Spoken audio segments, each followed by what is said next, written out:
কুয়াশা ঢেকে রেখেছে শহর কলকাতার শশব ব্যস্ত আকাশ। শীতটা আজকে বেশ জমিয়ে পড়েছে বটে।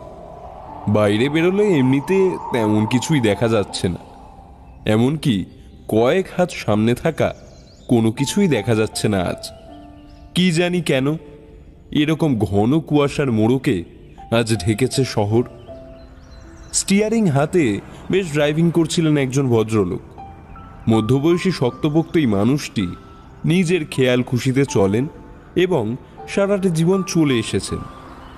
তবে আজকের ব্যাপারটা করা একটু বেশি বাড়াবাড়ি হয়ে যাচ্ছে নাকি। মনের আনন্দে গাড়ি চালাচ্ছিলেন তিনি।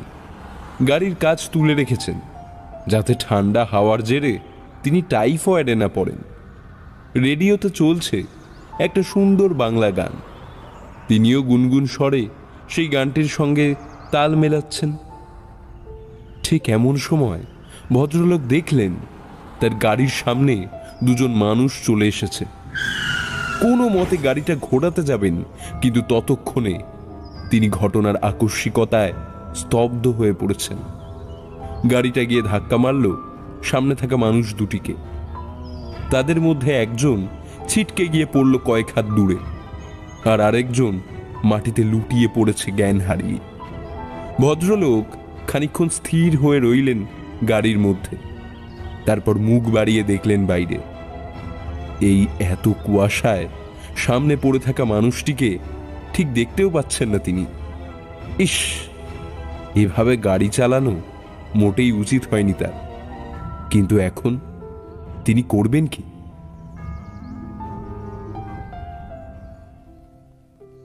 নতুন উপন্যাসের নতুন চরিত্রদের মধ্যে যখন নিজের জীবনের না পাওয়া চাহিদা আর না চাওয়া দুঃখগুলোকে বুনতে থাকি, তখন অজান্তে নিজের মনের মধ্যেও তার প্রভাব পড়ে।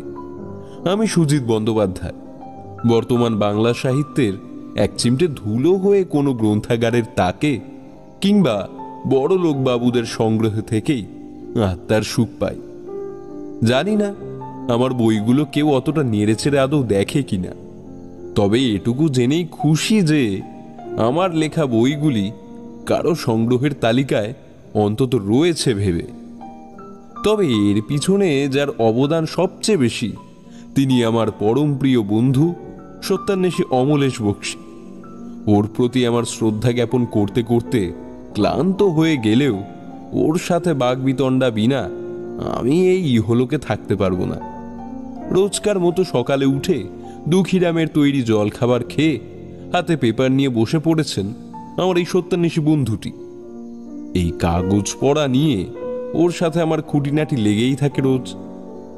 এখন বেশ কদিন ধরে নিম্নচাপ চলছে, একটি অমলেশের মনে এবং দ্বিতীয়টি শহর কলকাতার আবহাওয়ায়। অমলেশের এই নিম্নচাপ যদিও কোনো সাময়িক বায়ুর প্রভাবে নয়, বরং তার একমাত্র প্রিয়তমার অভিমানে বাড়ি ছেড়ে কদিন কাশিবাসী হওয়া। বাড়ি ছেড়ে তীর্থে চলে যাওয়ার জন্য অমলেশ একটুও রেগে যায়নি, তবে দীর্ঘদিন স্ত্রী ছাড়া অমলেশের মনের দুঃখ যথেষ্ট অনুমেয়। খবর পড়তে পড়তে হঠাৎ করে বলে উঠল, বুঝলে সুজিত, আজকাল খবরের কাগজে সেই দগদগে খুনোখুনি মারামারির বৃত্তান্ত বিরল। কথাটা শুনে ঠাট্টা মেশানো স্বরে আমি বললাম, সে আর কি হবে বলো, সত্যান্বেষী অমলেশ বক্সীর আবির্ভাবে এখন সবার সুবুদ্ধি ঘটেছে হয়তো।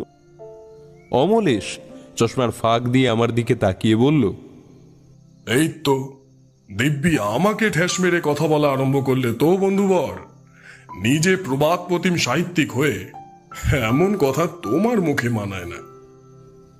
দুজনে একে অপরের কথায় হাসতে হাসতে টেবিলের উপরে থাকা টেলিফোনটা বেজে উঠল। অমলেশ অ্যাস্ট্রেতে সিগারেটের ছাই ফেলে টেলিফোনটা কানে দিয়ে বলল, হ্যালো, অমলেশ বক্সী বলছি। ও আচ্ছা, হ্যাঁ হ্যাঁ এক্ষুনি আসছি। 13 নম্বর সতীনাথ মুখার্জি লেন। আচ্ছা আচ্ছা ঠিক আছে, রাখছি, আমরা এক্ষুনি আসছি বলে ফোনটা কেটে দিল। কি হে অমলেশ, কার ফোন? নতুন কোনো কেস নাকি? আমি উদ্বিগ্ন হয়ে বললাম। সম্ভবত সবার শুভ বুদ্ধির অবসান হয়ে গেছে, কারণ তোমার সত্যান্বেষীর হাতে নতুন কেস জুটে গেছে। তৈরি হয়ে নাও, ঠিকানাটা তো শুনলেই। ব্যাস, যেমন কথা তেমন কাজ। দুজনেই তৈরি হয়ে নিয়ে বেরিয়ে পড়লাম সতীনাথ মুখার্জি লেনের অভিমুখে। ট্যাক্সি যখন আমাদের সেখানে নামালো, তখন চোখের সামনে ধরা দিল একটা 3 তলা বিলাসবহুল বাড়ি। অমলেশ সদর দরজার কড়া নাড়তেই এক বৃদ্ধ চাকর আমাদের সিঁড়ি বেয়ে দোতলায় নিয়ে গেল।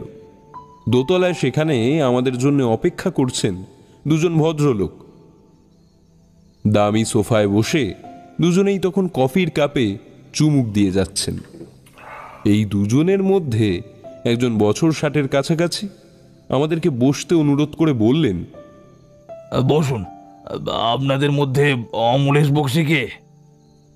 অমলেশ নিজের পরিচয় দিয়ে বলল, নমস্কার, আমি সত্যান্বেষী অমলেশ বক্সী, আর ইনি হলেন আমার সাহিত্যিক বন্ধু সুজিত বন্দ্যোপাধ্যায়। অমলেশ আর আমার জন্যে বরাদ্দ চা নিয়ে উপস্থিত হলেন বাড়ির চাকর ব্যক্তিটি। একটি সুন্দর শ্বেত পাথরের ডিজাইনের সেন্টার টেবিলের উপর আমি আর অমলেশ চা রেখে কথা বলতে আরম্ভ করলাম ভদ্রলোকের সাথে। অমলেশ বলল, অর্থাৎ আপনিই প্রসাদবাবু, আর উনি কে? বলে পাশের ভদ্রলোকের দিকে নির্দেশ করল সে। প্রসাদবাবু বললেন, ইনি হলেন আমার ব্যবসার পার্টনার এবং দীর্ঘদিনের বন্ধু রবীন গাঙ্গুলি।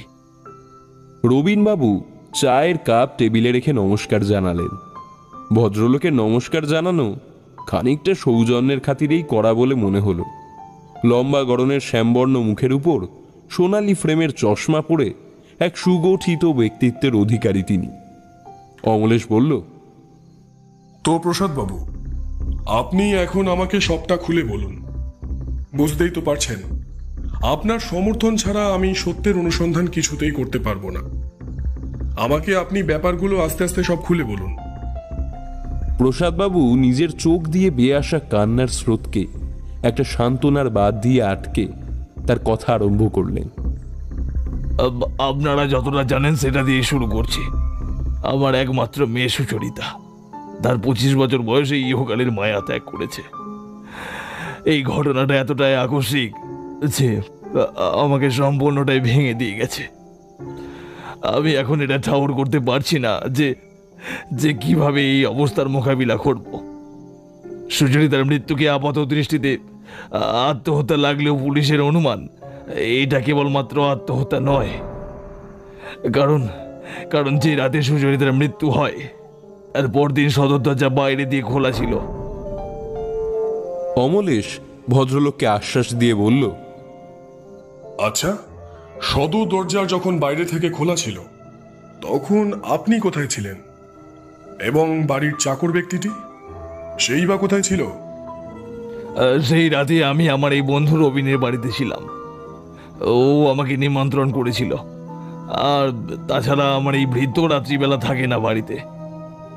আচ্ছা, তাহলে এই 25 বছর বয়সী যুবতী মেয়েকে রাত্রিবেলা একা রেখে বন্ধুর বাড়ি নিমন্ত্রণ রক্ষা করতে চলে গেলেন আপনি? এটা নতুন কিছু ব্যাপার নয় অমরেশ বাবু। সুচরিতার ছেলেবেলা থেকে একলা থাকার অভ্যাসকে আপন করে নিয়েছে, বলা ভালো নিতে বাধ্য হয়েছে। আমার স্ত্রীর মৃত্যুর পর থেকেই আমি ওকে ব্যবসায়িক কাজে জড়িয়ে পড়াই আর সময় দিতে পারতাম না, ফলে ওর বেড়ে ওঠার সিংহভাগই একা একাই। আচ্ছা, তারপর? সদর দরজা খোলা দেখে পুলিশ প্রশ্ন তোলে এবং ঘর তদন্ত করে দেখে। সারা ঘর বাড়ি জুড়ে এমন কিছুই মেলেনি। তবুও পুলিশের তদন্ত এখনো অব্যাহত এবং আমার নিজের মনেও যথেষ্ট দ্বন্দ্ব থাকায় আমি আপনাদের দ্বারস্থ হয়েছি অমলেশবাবু। আপনি দয়া করে যদি এর পিছনে থাকা মানুষটিকে খুঁজে বের করেন তাহলে খুব ভালো হয় অমলেশবাবু। আমি প্রয়োজনে আপনাকে আপনার দ্বিগুণ পারিশ্রমিকও দিতে রাজি আছি। সে আমি সব রকম চেষ্টাই করব। এর পেছনে যদি কেউ থেকে থাকে তাহলে তাকে খুঁজে বের করবার। এখন আপনি বলুন যে আপনার কি কারো প্রতি কোনো সন্দেহ হয়? মানে আপনি তো ব্যবসায়ী মানুষ, আপনার জীবনে বিভিন্ন শত্রুর উপস্থিতি থাকতেই পারে, কিংবা সুচরিতার জীবনেও। প্রসাদবাবু কথাটা শুনে ভাবতে লাগলেন, তারপর বললেন, দেখুন, যতদূর আমি জানি আমি কেন তো এমন কোনো অন্যায় করিনি যে আমার কোনো এমন শত্রু তৈরি হবে।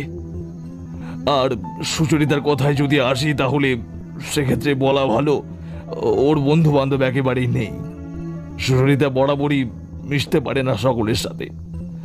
প্রচণ্ড ঘর কোনো মেয়ে ছিল, তাই বই পড়ে নিজের জীবনটা কাটিয়ে দিয়েছে। আচ্ছা, তাহলে কি আপনি আপনার মেয়ের সম্বন্ধে একটুও আলোকপাত করতে পারবেন না?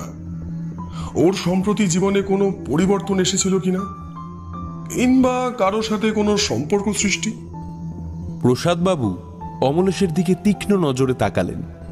ভদ্রলোকের বোধহয় শেষের কথাটা বিশেষ পছন্দ হয়নি।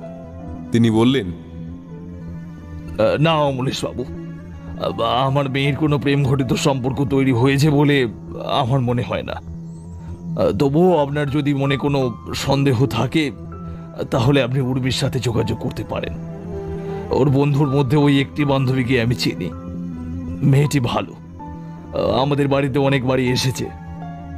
আপনি যদি ওর সঙ্গে আলাপ করে কিছু জানতে পারেন তাহলে দেখুন। তবে আমি বাবা তো, এবং বুঝতেই পারছেন আমি মেয়ের দিকে কোনো নজরই দিতে পারতাম না, তাই এই ধরনের সংবাদ আমি আপনাকে দিতে অক্ষম। অমলেশ বুঝতে পারল এই প্রশ্নটি ভদ্রলোককে একটু বিতণ্ডার মধ্যে ফেলেছে। অমলেশ গলা নামিয়ে বলল, দেখুন প্রসাদবাবু, আপনার মেয়ের 3 দিন আগে মৃত্যু হয়েছে, তাই আমি তাকে একটুও পর্যবেক্ষণ করতে পারিনি।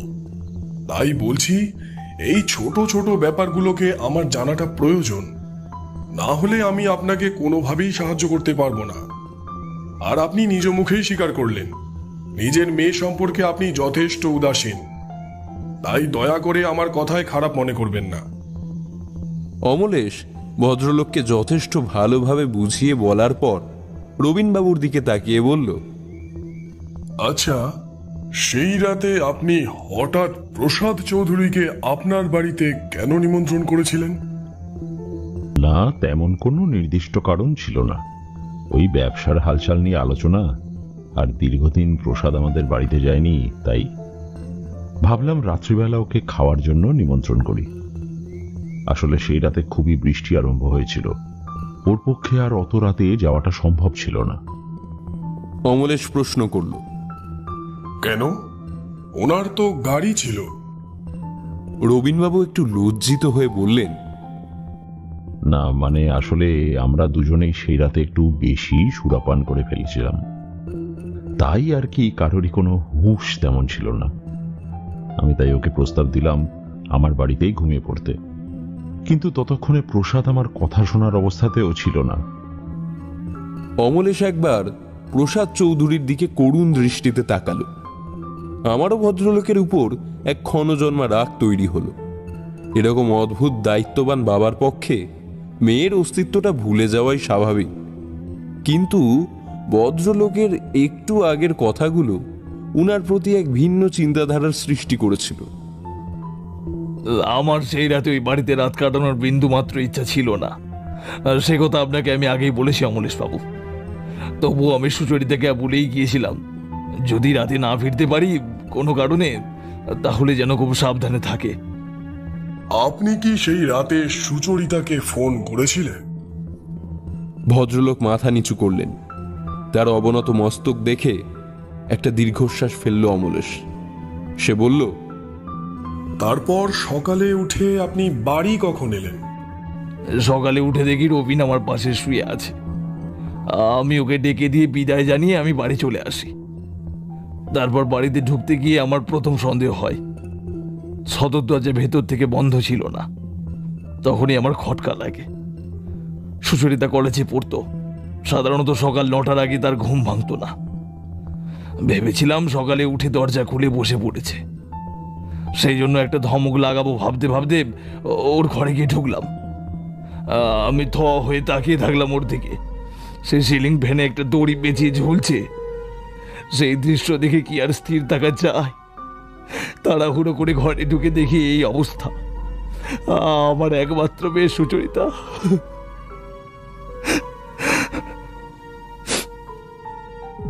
ভদ্রলোক কান্নায় ভেঙে পড়লেন।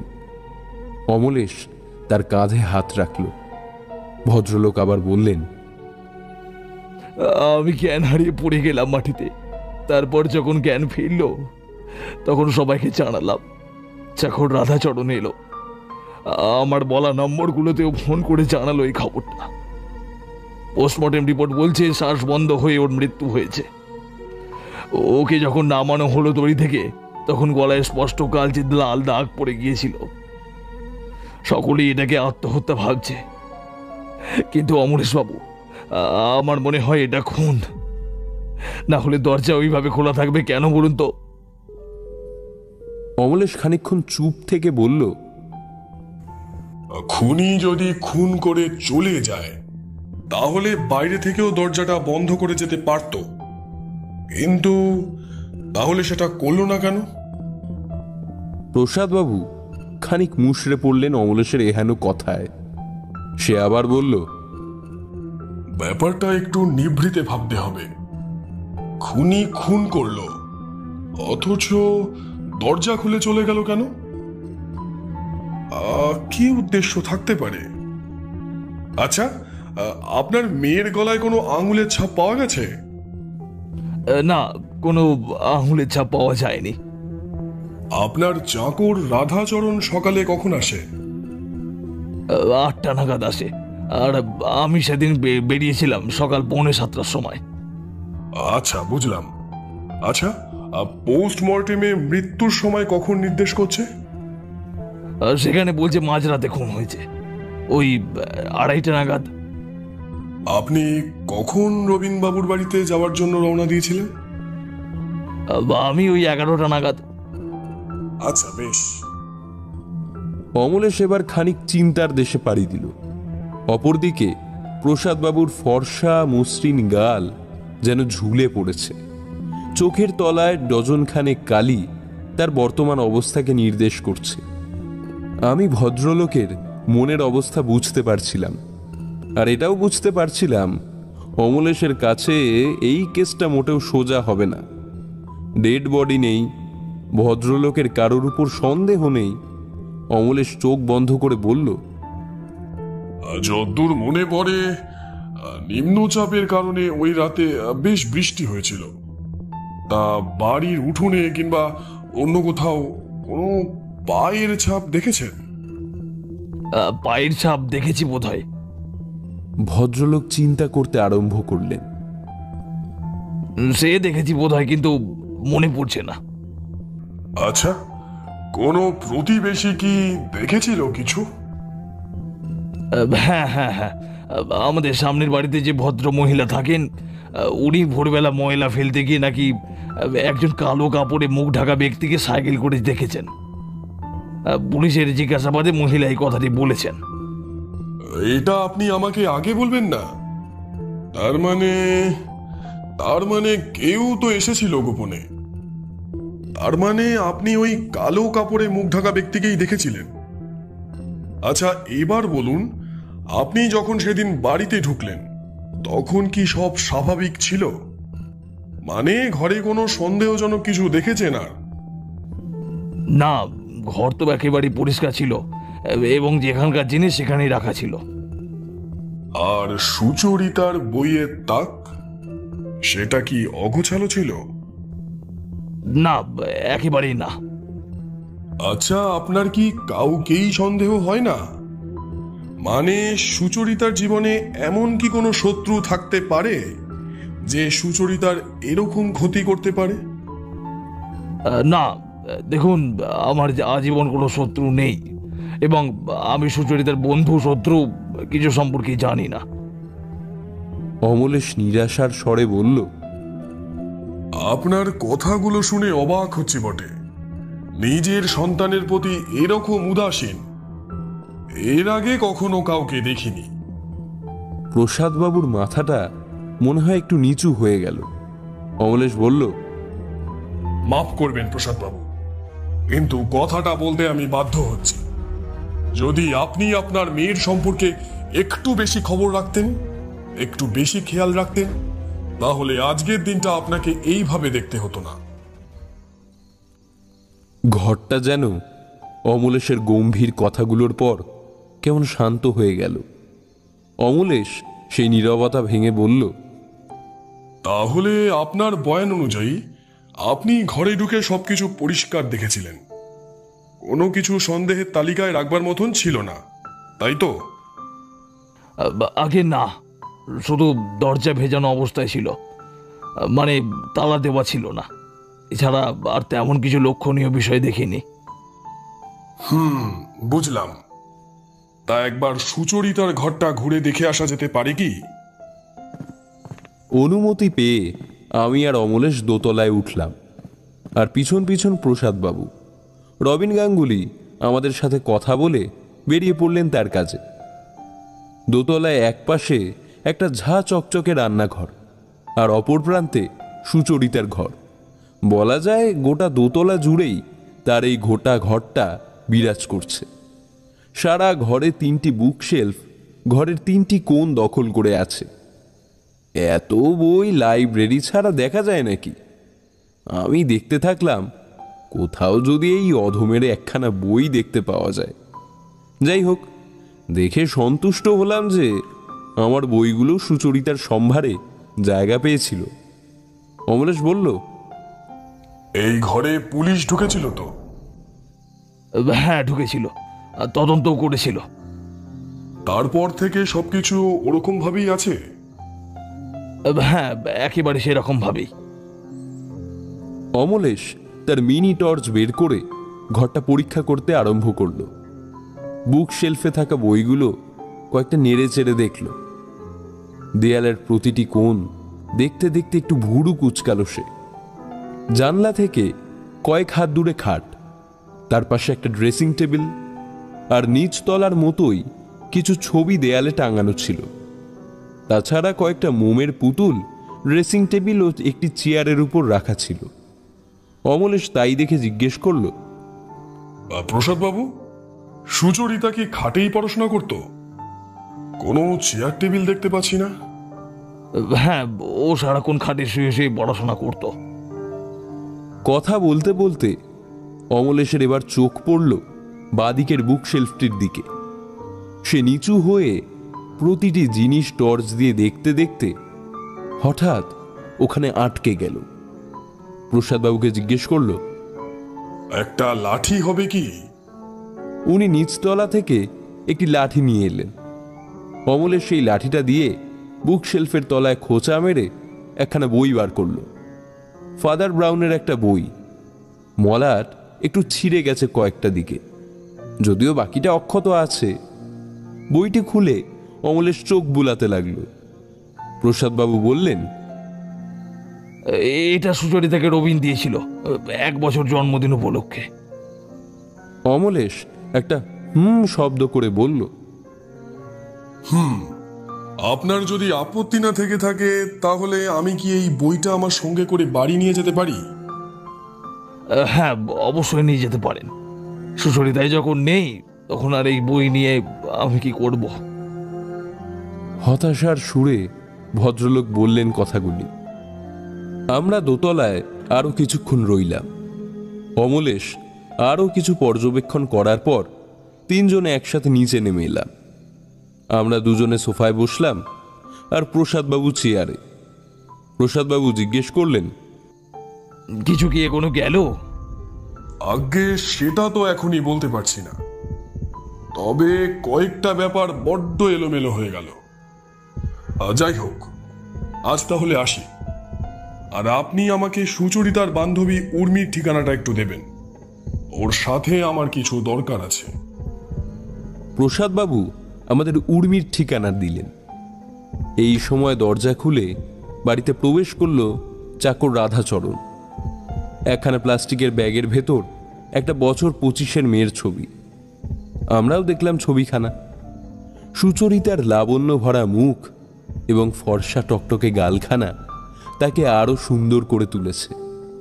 মুখের গড়নখানাও বেশ। চোখের মধ্যে একটা নতুনত্ব আছে, তবে কেবলমাত্র ছবি দেখেই সবটা বলা যায় না। দেখলে কষ্ট হয়। এমন অল্প বয়সে তাকে চলে যেতে হলো। প্রসাদবাবু ছবিটা আঁকড়ে ধরে কান্নায় ভেঙে পড়লেন। অমলেশ ভদ্রলোককে শান্ত হতে বলে বলল, আচ্ছা, সুচরিতার ঘরে ওর কোনো ছবি দেখলাম না কেন? প্রসাদবাবু চোখ মুছতে মুছতে বললেন, ওর ছবি তোলার কোনো শখ ছিল না, কেবলমাত্র বইয়ের শখ ছিল। আজ তাহলে আমরা উঠি প্রসাদবাবু। এখন আমায় বেশ কয়েকটা জটিলতা কাটাতে হবে। আসছি, কেমন? ভালো থাকবেন। অমলেশ আর আমি দুজনের প্রসাদবাবুকে বিদায় জানিয়ে সেখান থেকে বেরিয়ে এলাম। আমি এবার অমলেশকে জিজ্ঞেস করলাম, কি হে সত্যান্বেষী, তা বলি ওই বইতে এমন কি আছে যেটা তোমার মাথা আরো ঘেঁটে দিল? অমলেশ মৃদু হেসে বলল, আছে বন্ধু, আছে। কিন্তু ব্যাপারটা হচ্ছে যে ভদ্রলোক এতই কম তথ্য দিলেন মেয়ের ব্যাপারে, তার ফলে আমরা কতদূর কি উদ্ধার করতে পারবো এখন সেটাই ভাববার। কেন? ওই যে উর্মির কথা বলল, সেখানে যাব তো নাকি? হ্যাঁ, সে তো যাবই, কিন্তু মেয়েটা এতটা একাচোরা ছিল। একমাত্র বান্ধবী উর্মির থেকে দেখি কতটা কি উদ্ধার করা যায়। চলো, তার বাড়িতেই যাওয়া যাক। বলে আমি আর অমলেশ আরেকটা ট্যাক্সি ধরলাম। ট্যাক্সি ড্রাইভার লোকটি কলকাতায় বোধহয় নতুন, বিহার থেকেই এসেছে এখানে। মুখে পান নিয়ে কথা বলতে বলতে আমাদের কান খারাপ করে দিচ্ছিল প্রায়। নিজের পরিচয়, ছেলে মেয়ের পরিচয়, গ্রামের পরিচয় দেওয়ার সাথে সাথে আমাদের পরিচয়টাও জেনে নিল সে। অমলেশ তার সাথে বেশি কথা না বললেও আমাকে তাল মেলাতেই হচ্ছিল। অমলেশ যে বইটার মধ্যে কি দেখছে সেটা নিয়ে আমি এদিকে ভেবে মরছি। এমন সময় ট্যাক্সি চালক লোকটি অমলেশকে বলল, সব আপনারা পারলেন, আপনারা গোয়েন্দা মানুষ আছেন, রাখান তব্বর পান আছে, একেবারে সব কিছু হালকা হয়ে যাবে। অমলেশ পান তেমন খায় না, অন্তত আমার সাথে যতদিন আলাপ হয়েছে এই নেশাটা ওর আছে বলে আমি দেখিনি। সে প্রথমে একটু বিরক্তির সঙ্গে বারণ করল, না না, আমার এখন ভালো লাগছে না। আপনার ইচ্ছে হলে আপনি খান। লোকটি আবার বলল, আরে খেয়ে দেখুন না, সব ক্লিয়ার হয়ে যাবে মাথার ভেতর।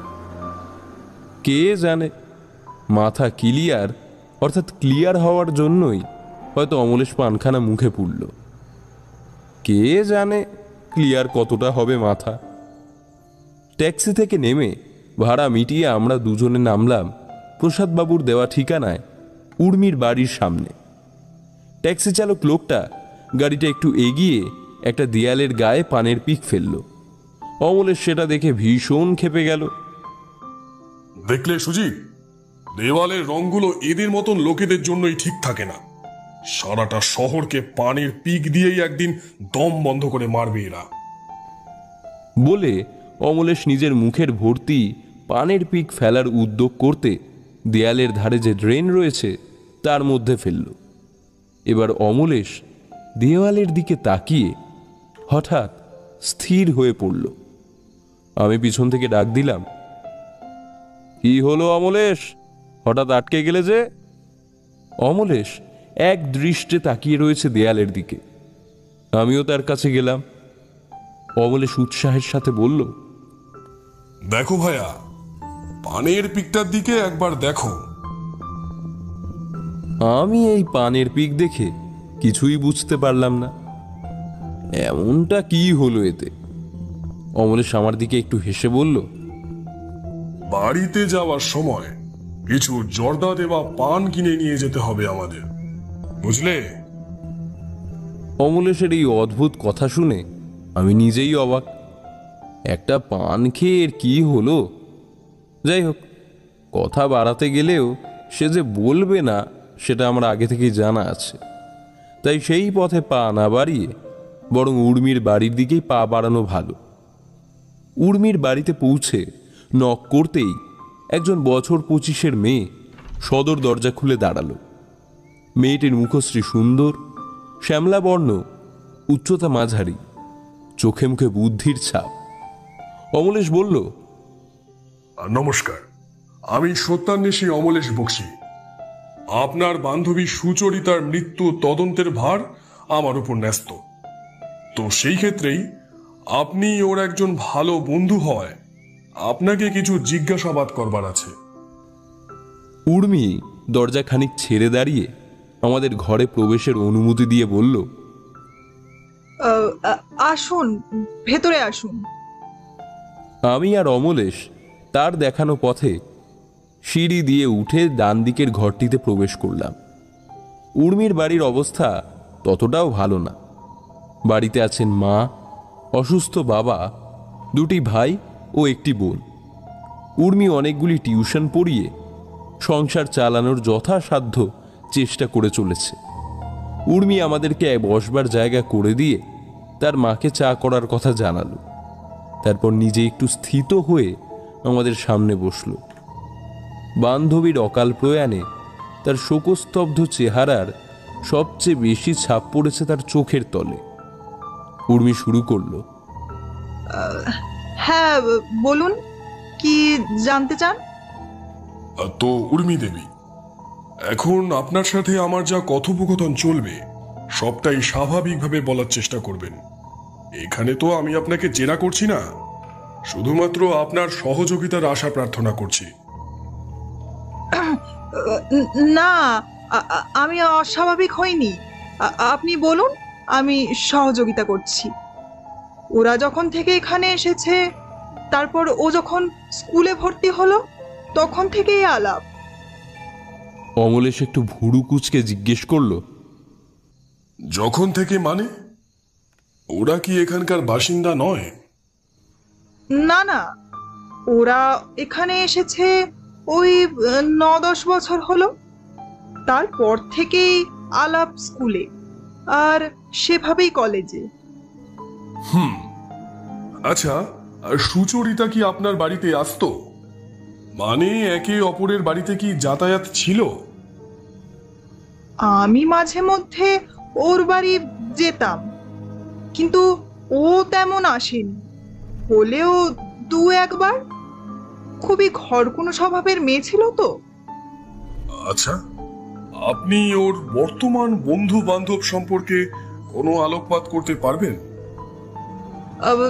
তা পারি। ও কলেজের বেশ মেধাবী ছাত্রী ছিল এবং নিজের ব্যক্তিগত জীবনে বড্ড একা ছিল। তাই ওর মধ্যে সবসময় একটা একাচোরা ভাব লক্ষ্য করেছি প্রতিবার। কারো সঙ্গে সহজে মিশতে পারতো না। ওর চেনা বৃত্তের বাইরের লোকেদের একটু এড়িয়েই চলতো। তবে তবে কি? তবে কিছু না। আপনাদের চা চলে এসেছে, এই নিন। বলে উর্মি আমাদের দিকে চা এগিয়ে দিল। একটা বেশ পুরনো সেন্টার টেবিলের উপর চায়ের কাপ আর 2টো করে বিস্কুট নামিয়ে রাখলো উর্মি। অমলেশ চায়ের কাপে একটু চুমুক দিয়ে বলল, আচ্ছা উর্মি দেবী, এখন আমি আপনাকে একটা ছবি দেখাবো। আপনি যদি একটু সাহায্য করেন আমাদের, তাহলে খুব ভালো হয়। বলে অমলেশ সুচরিতার বাড়ি থেকে নিয়ে আসা ফাদার ব্রাউনের বইটি থেকে একটি ছবি বের করলো। ছবিটি হাতে নিয়ে উর্মিকে জিজ্ঞেস করলো, এই যে দেখুন তো ভালো করে, একবার দেখে বলতে পারবেন এই ছেলেটি কে হতে পারে? উর্মি অমলেশের হাত থেকে ছবিটা নিয়ে বেশ কিছুক্ষণ সেটা দেখল। তার মুখের অভিব্যক্তি খানিকটা যেন বদলে গেল এইবার। ভুরু সামান্য কুচকে সে বলল, এই ছবিতে যে আছে তার সাথে আপনাদের কি দরকার? অমলেশ চায়ের কাপটা নামিয়ে সরাসরি উর্মির চোখের দিকে তাকিয়ে বলল, আমার দরকারি এবং অদরকারি বলে এখন কিছুই নেই। তদন্তের গোড়ায় যে খড়কুটো পাই সেটাই আঁকড়ে ধরি। উর্মি একটু থমকে গেল এই উত্তরে। অমলেশ আবারও বলল, এই ব্যক্তিটি কে? আপনি কি এনাকে কোনোভাবে চেনেন? উর্মি তার মুখে স্বাভাবিকতা এনে বলল, হ্যাঁ মানে চিনি। এ হলো শুভজিৎ। পদবি জানি না, শুধু নামটাই জানি। এর সঙ্গে সুচরিতার পরিচয় ছিল? হ্যাঁ, সম্পর্ক ছিল ওদের মধ্যে। মাঝে মধ্যে ছেলেটা দেখা করতো সুচরিতার সঙ্গে, যদিও এই কথাগুলো আমি বাদে আর কেউই জানে না। ছেলেটার বাড়ি কোথায়, বাবা মাকে, সেসব সে কিছুই জানতো না। তারপর শুনলাম কথাবার্তা চলতে চলতে এক সময় সুচরিতার সঙ্গে মতভেদ হয় ছেলেটার। তারপর থেকেই ওদের বোধহয় আর সম্পর্ক ছিল না। তবে আমি ভাবতে পারিনি এই কারণে সুচরিতা এরকম একটা পথ বেছে নেবে। ও কি আপনাকে কোনো কারণ বলেনি? কারণ হিসেবে বলেনি সেরকম কিছু। আপনাকে তো আগেই বললাম, খুব একাচোরা। আমাকে সেভাবে কিছুই খুলে বলেনি। তাও কতদিন আগে এটা হয়েছে? মানে তাদের মতবিরোধ? মাস দুয়েক হবে। অমলেশ চায়ের কাপটা নামিয়ে রাখলো, এবার চশমাটা একবার নাকের উপর ভালোভাবে তুলে বলল, দেখুন উর্মি দেবী, সুচরিতা আত্মহত্যা করেনি, ওকে খুন করা হয়েছে। খুন? পরম বিস্ময়ে বলে উঠল উর্মি। হ্যাঁ, খুন। সুচরিতার মৃত্যু হয় মাঝরাতে, এবং সেই দিন ভোরবেলায় ওরই একজন প্রতিবেশী একজন কালো কাপড়ে মুখ বাঁধা লোককে সেখান থেকে সাইকেল নিয়ে পালাতে দেখেন, এবং পরের দিন প্রসাদ বাবু যখন সেখানে উপস্থিত হন তখন তিনি দেখেন দরজায় তালা দেওয়া নেই। আমার অনুমান কোনো ব্যক্তি আত্মহত্যা করার আগে দরজা খোলা রেখে দেবে না, আর সেই সঙ্গে একজন অজ্ঞাত মানুষের সাইকেল নিয়ে পালানো। সে যাই হোক, এখন আমি এই কেসের ইনভেস্টিগেশন করছি, তাই আপনার সাহায্য একান্ত কাম্য। উর্মি যেন একটু মুষড়ে পড়ল। অমলেশের মুখ দেখেই বোঝা যাচ্ছিল সে এই শুভজিৎ সম্পর্কে অনেক বেশি আগ্রহী হয়ে আছে এখন। তবে সেই সঙ্গে তথ্যের এহেন কমতিতে খানিক বিস্মিতও হয়েছে বটে। উর্মিকে বিদায় জানিয়ে আমরা সেখান থেকে বেরিয়ে এলাম। বাইরে বেরিয়ে অমলেশের কপালে বেশ খানিকটা চিন্তার ভাঁজ দেখলাম। কি সত্যান্বেষী, ব্যাপার কি বুঝলে? অমলেশ একখানা সিগারেট জ্বালিয়ে বলল,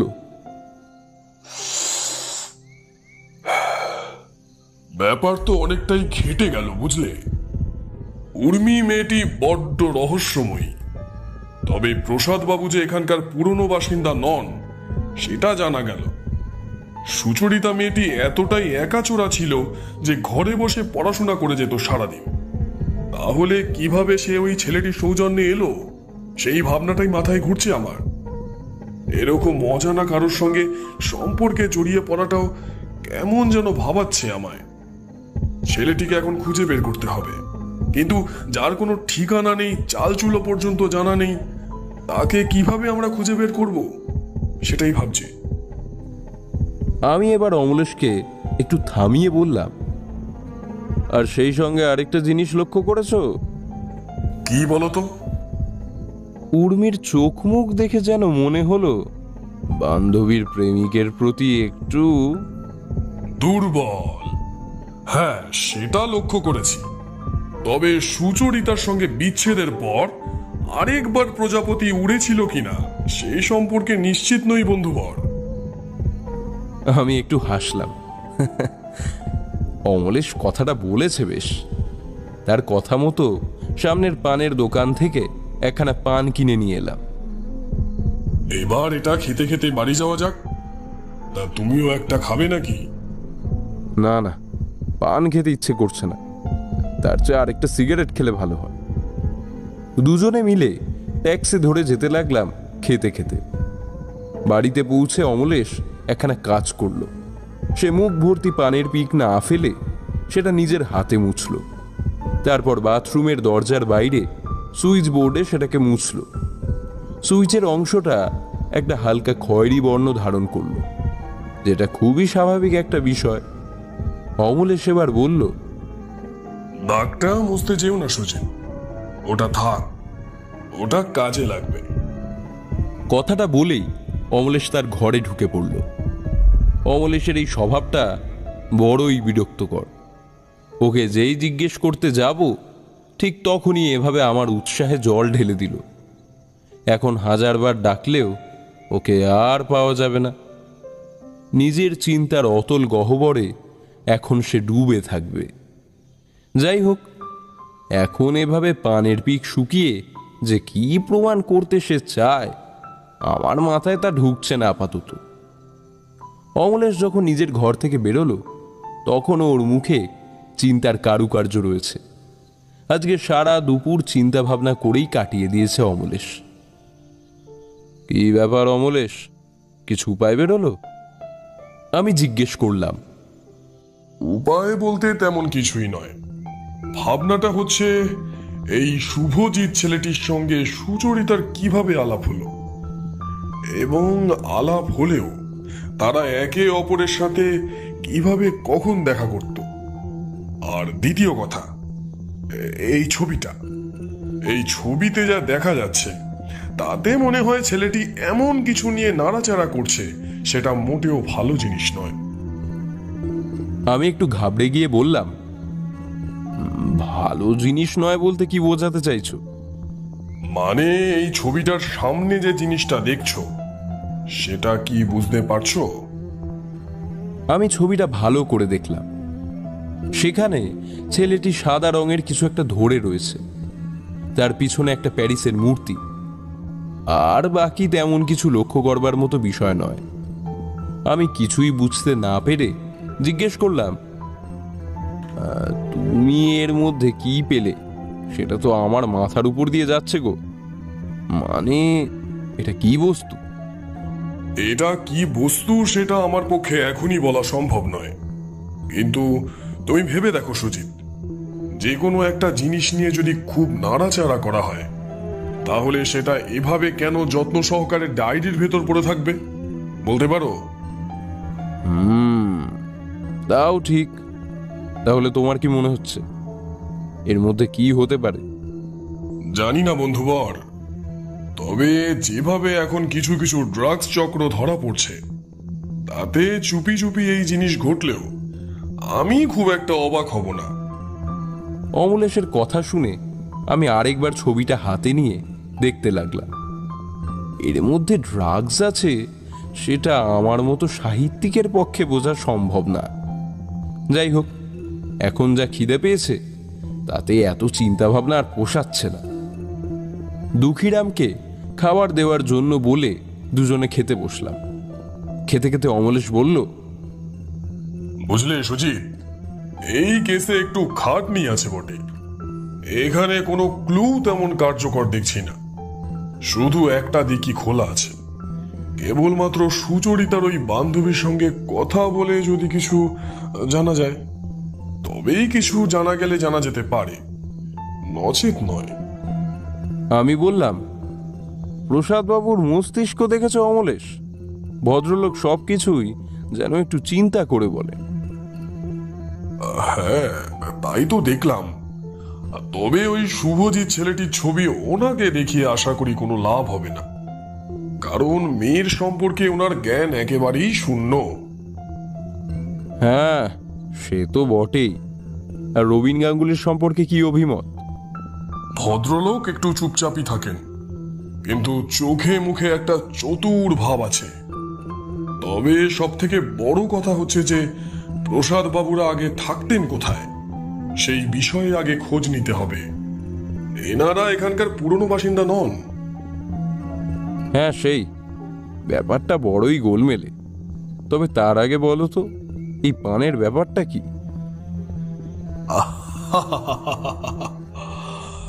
আজকে যখন মিনি টর্চ দিয়ে বইয়ের তাকগুলো দেখছিলাম তখন নিচের দিকে দেয়ালে একটা খুব সূক্ষ্ম জিনিস চোখে পড়ে আমার। দেয়ালে কয়েকটা সামান্য খয়েরি রঙের দাগ ছিল, আর সুইচেও ছিল ঠিক সেই রকমেরই দাগ। তবে সেটা এতটাই সামান্য যে কারো নজরে সচরাচর পড়বে না। আমিও ব্যাপারটা অতটা মাথায় ভাবিনি তখন, কিন্তু যখন ওই লোকটাকে উর্মি দেবীর বাড়ির সামনে পানের পিক ফেলতে দেখলাম, তখনই মাথায় এলো এই ব্যাপারটা। পানের পিকের দাগ ওটা হলেও হতে পারে। তাই আজ পান খেয়ে আমাদের ঘরেও একই কাজ করে রাখলাম। দেখি কালকে এই রংটা কেমন রূপ ধারণ করে, এবং আমার মনে হচ্ছে আমি এক্ষেত্রে ভুল নই। আর আরেকটা কথা, তুমি ঠিকভাবে লক্ষ্য করলে দেখতে পাবে যে ছবিতে আমরা এই শুভজিৎ নামক ছেলেটিকে দেখতে পাচ্ছি, তার পিছনেও পানের পিকের হালকা হালকা দাগ রয়েছে, যদিও সেটা বেশ পুরনো।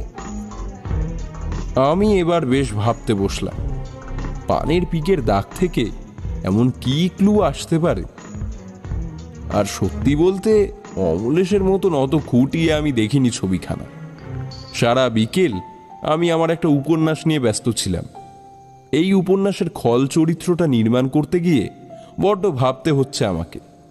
একবার মনে হচ্ছে একে খুনি বানাই, আবার মনে হচ্ছে না অন্যজনকে। এই রকম দ্বন্দ্বে যে কবে পড়েছিলাম সেটা মনে করতে পারি না। রাত্রিবেলা খাওয়া দাওয়া শেষ করে আমি অমলেশের থেকে নিয়ে দেখলাম ছবিখানা। সত্যি সত্যি তার পিছনে লেগে রয়েছে কিছু পুরনো খয়েরি পানের পিকের ছোপ।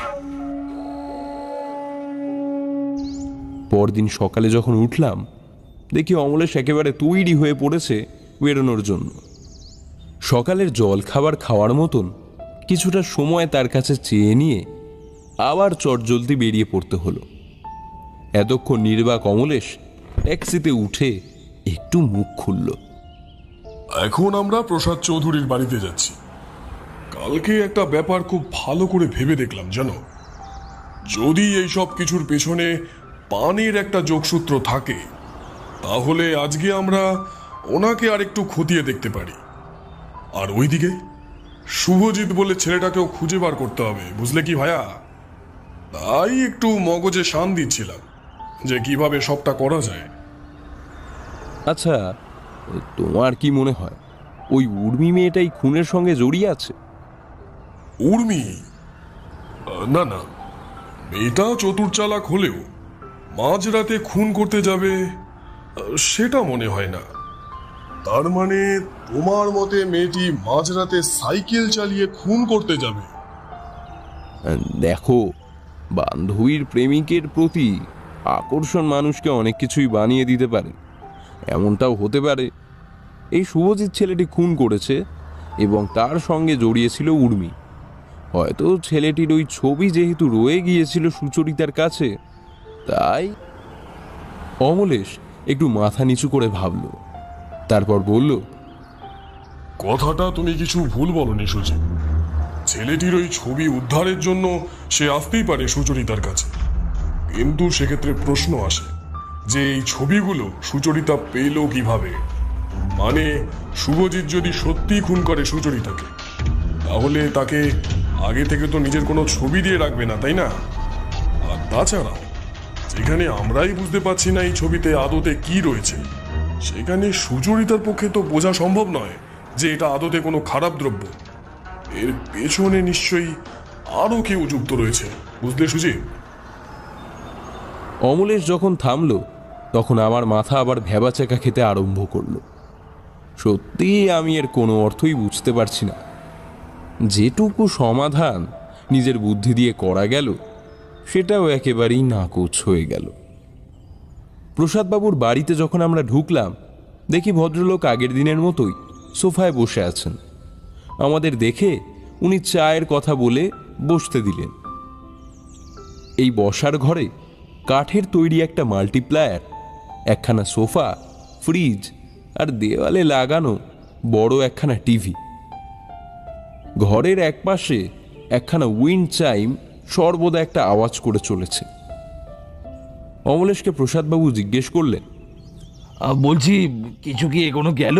মানে একটুও যদি কিছু জানতে পেরেছেন? এখনো পর্যন্ত তেমন কিছুই জানতে পারিনি, তবে আশা রাখি এর পেছনে থাকা সত্যটা আমি খুঁজে বের করব। আপনি চিন্তা করবেন না। ভদ্রলোক একটু মাথা নিচু করে বললেন, আসলে পুলিশের লোকের প্রতি আমার বিশেষ ভরসা নেই।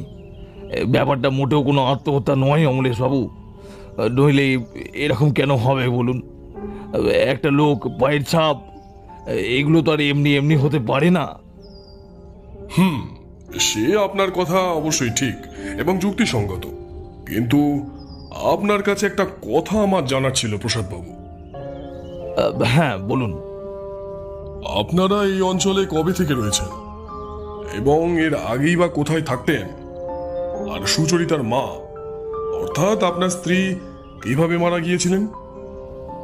অমলেশের এতগুলো প্রশ্নবাণের মুখে পড়ে ভদ্রলোক যেন একটু থতমত খেয়ে গেলেন। তারপর বললেন, আমরা এখানে এসেছি ওই 10 বছর আগে। আর তার আগে থাকতাম হচ্ছে বেহালায়। আর সুচরিতার মা মারা গিয়েছিলেন একটা কার অ্যাক্সিডেন্টে।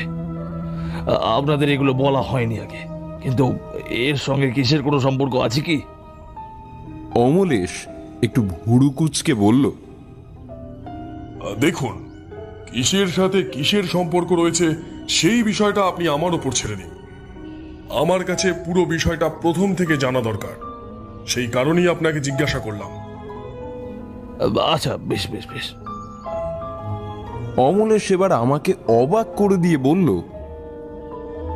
আচ্ছা, কিছু যদি মনে না করেন তাহলে একটা পান পেতে পারি কি?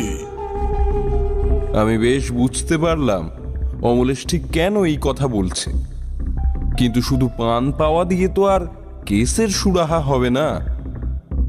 যে কোনো ব্যক্তি তার শখ বজায় রেখে পান খেতে পারেন, তার মানে তো এই নয় যেই পান খাবে তিনিই চোর। প্রসাদবাবু একটু হেসে বললেন, আগে আমরা তো কেউ পান খাই না। আপনি বললে আমি রাধাচরণকে দিয়ে আনিয়ে দিতে পারি। না না, তার দরকার হবে না, আমরা বাইরে বেরিয়েই তা সংস্থান করে নেব। এখন একটু ওপরে সুচরিতার ঘরে যাওয়া যেতে পারে কি? প্রসাদবাবু আমাদের উপর তলায় যাওয়ার অনুমতি দিলেন। না দিয়ে উপায় কি? সুচরিতার ঘর কাল বেশ ভালোভাবে পর্যবেক্ষণ করেছে অমলেশ, কিন্তু তবুও হয়তো আরো কিছু উদ্দেশ্যে সে আবার করে দেখতে চাইছে। অমলেশ আমাকে নিচু স্বরে বলল, ভদ্রলোক পান খান না, তার মানে যে ব্যক্তি সুচরিতাকে ছবিগুলো দেখিয়েছেন তিনি নিশ্চয়ই প্রসাদ বাবু নন। এখন কথা হচ্ছে, তাহলে ছবিগুলো কে দেখিয়েছিল সুচরিতাকে? আমি বললাম, সে তো যে কেউ হতেই পারে, কিন্তু এই ছবিটা দেখিয়েই কি প্রমাণ করা যায় যে কোনো খারাপ কাজ করছে ও শুভজিৎ? সেটাই তো, হয়তো এর সঙ্গে আরো কিছু ছবি দেখিয়েছিলেন সেই অজ্ঞাত পরিচয় ব্যক্তি। না, ঠিক অজ্ঞাত পরিচয়ে বলা উচিত না, কারণ সুচরিতার তেমন কারোর সঙ্গেই কথাবার্তা হতো না। সে সর্বদাই ঘরের মধ্যে থাকতো আর কলেজে পড়াশোনা করতে যেত, ব্যাস।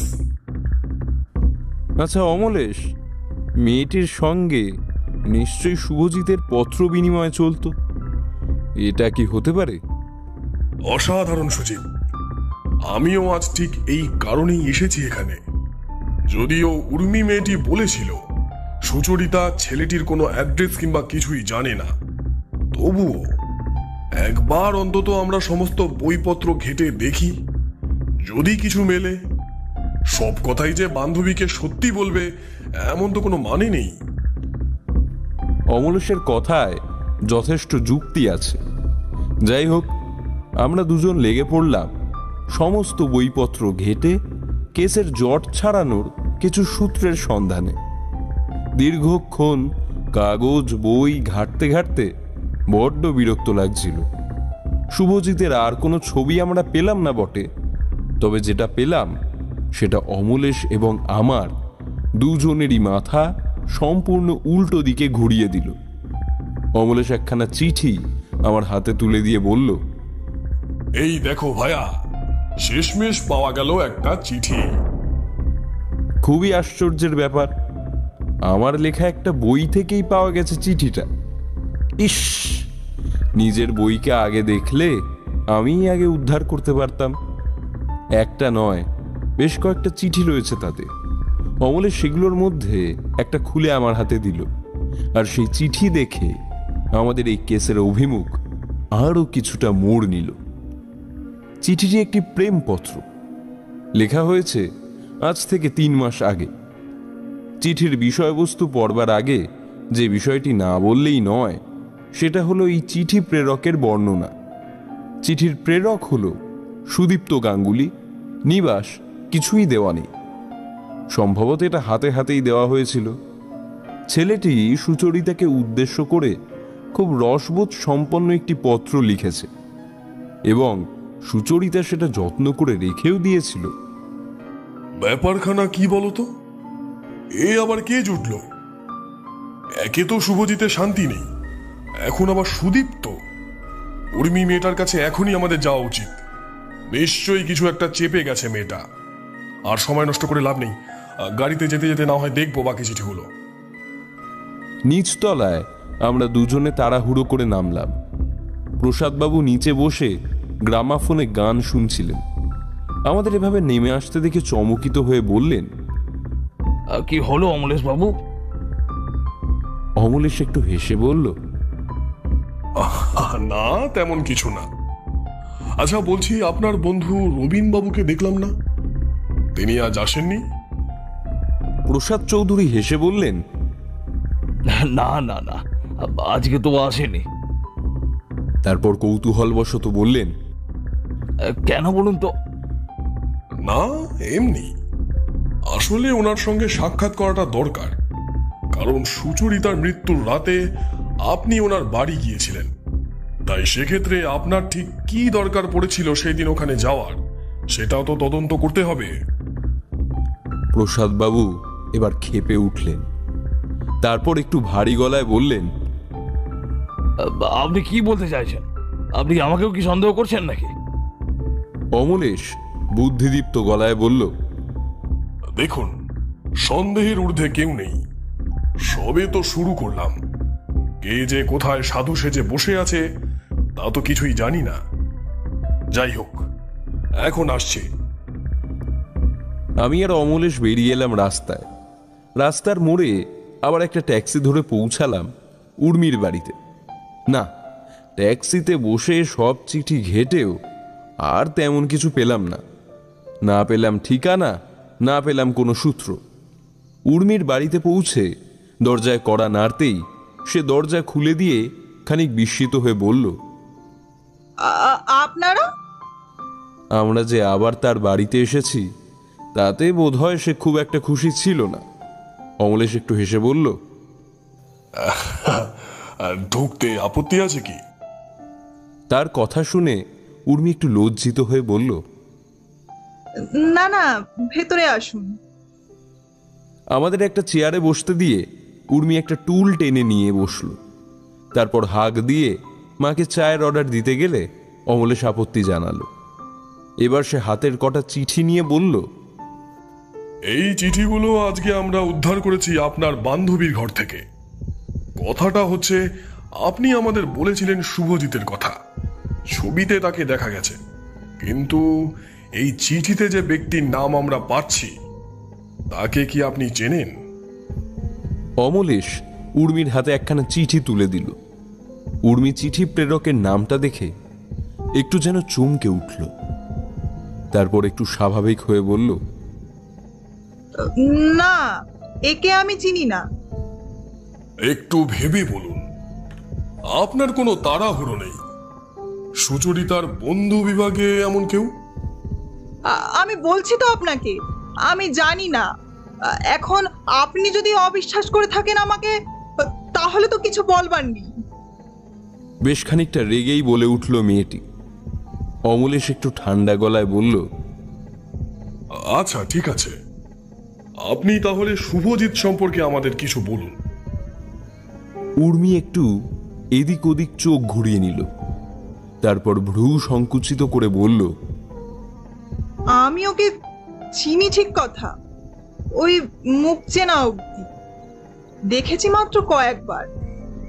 সে তো আমাদের কলেজের ছেলে নয়, তাই কলেজের কেউ ওর সম্পর্কে জানে না। এটা একান্তই সুচরিতার ব্যক্তিগত একটা ব্যাপার ছিল, যেটা সম্পর্কে কেউই জানতো না। আচ্ছা, সুচরিতাকে পছন্দ করত এমন কাউকে কি আপনার মনে আছে? অমলেশের এই প্রশ্নে মেয়েটি একটু লজ্জিত হয়ে পড়ল। তারপর লজ্জা সংবরণ করে বলল, আমার এমন কাউকেই মনে পড়ছে না এখন। হ্যাঁ, সুচরিতা দেখতে সুন্দর ছিল বটে, ভালো আর্থিক অবস্থাও ছিল, কিন্তু ওর মধ্যে একটা থমকে যাওয়া একঘেয়ে মানুষ নজরে পড়তো। কেবলমাত্র পড়াশোনা নিয়ে জীবনটা কাটিয়ে দেবে ভেবেছিল হয়তো। তো এই পড়াশোনার মধ্যে শুভজিৎ কবে এলো? কবে এসেছিল ঠিক বলতে পারবো না, তবে আমি যখন জানতে পারি খুব অবাক হই বটে। তারপরও কেবলমাত্র আমার সঙ্গেই ছেলেটির দেখা করায়। বুঝলাম, কিন্তু এই যে নতুন ব্যক্তিটির নাম উঠে এলো, এর পরিচয় বের করতে হবে এবার আমাদের। যাই হোক উর্মি দেবী, এবার তাহলে আমরা আসি, আর আমাদের সহযোগিতা করবেন বলেই আশা রাখি, সম্পূর্ণ সত্যতার সঙ্গে। আমি একজন সত্যান্বেষী, সত্য অন্বেষণ করাই আমার ধর্ম। এলাম আজকে। ট্যাক্সিতে উঠে অমলেশকে বললাম, তুমি সুদীপ্ত গাঙ্গুলিকে সন্দেহ করছো নিশ্চয়ই? শুধু এক নয়, বরং সবাইকেই সন্দেহ করছি। শুভজিৎকে প্রত্যাখ্যান করার পরের চিঠি কিন্তু নয় এটা। অর্থাৎ আমরা ধরেই নিতে পারি এই শুভজিৎ ছেলেটির সঙ্গে সুচরিতার বিচ্ছেদের কারণ হলো সুদীপ্ত গাঙ্গুলি। এক্ষেত্রে শুভজিতের পক্ষে খুনি হওয়াটা বেশি যুক্তিযুক্ত। সে যাই হোক, ব্যাপারটা যে গোলমেলে তাতে সন্দেহ নেই। এখন শুধু সমাধানের রাস্তা বের করতে হবে। কিন্তু উর্মি যে বলল সুচরিতা ছেলেটিকে প্রত্যাখ্যান করেছিল। অমলেশ গলা নামিয়ে বলল, কথাটা কিন্তু উর্মি বলেছিল, যে সে আদৌ সব সত্যি বলছে কিনা সেটা কি আমরা জানি? আমি চুপ করে গেলাম। এবার প্রসাদ বাবু, শুভজিৎ, উর্মি, এখন জুটলো আবার সুদীপ্ত গাঙ্গুলি। এই এতগুলো নাম মাথার মধ্যে গোলমালের সৃষ্টি করছে বটে। কাউকেই বিশ্বাস করা যায় না, আবার কাউকেই সন্দেহের বাইরেও ফেলা যায় না। তবুও তাম্বুল আহার করা ব্যক্তি যে এই কেসের সঙ্গে জড়িয়ে আছে সেটা অন্তত বুঝতে পারছি। অমলেশ যে এই কেসে বেশ ভালোভাবে জব্দ হয়েছে সেটা ওর মুখ দেখেই স্পষ্ট বোঝা যাচ্ছে। কিন্তু আমার বিশ্বাস শেষ পর্যন্ত সত্যান্বেষী এই সত্যের ঠিকানা ঠিক বার করতেই পারবে। সেদিন সন্ধেবেলা অমলেশ ধোয়া ছেড়ে ছেড়েই কাটিয়ে দিল তার ঘরে। আমি আরেক ঘরে বসে খানিক লেখালেখি আর রেডিও শুনলাম। রাত্রিবেলা খেতে বসার সময় অমলেশ বলল, প্রসাদ চৌধুরীর এই বেহালায় থাকার ঘটনাটা আমাকে আগে ভালো করে জানতে হবে, বুঝলে? আচ্ছা, সে না হয় হলো। তোমার এখন কেসের অবস্থান কি বলো? আমার কেসের অবস্থান আমি নিজেও এখনো ঠিকমতো বুঝে উঠতে পারছি না।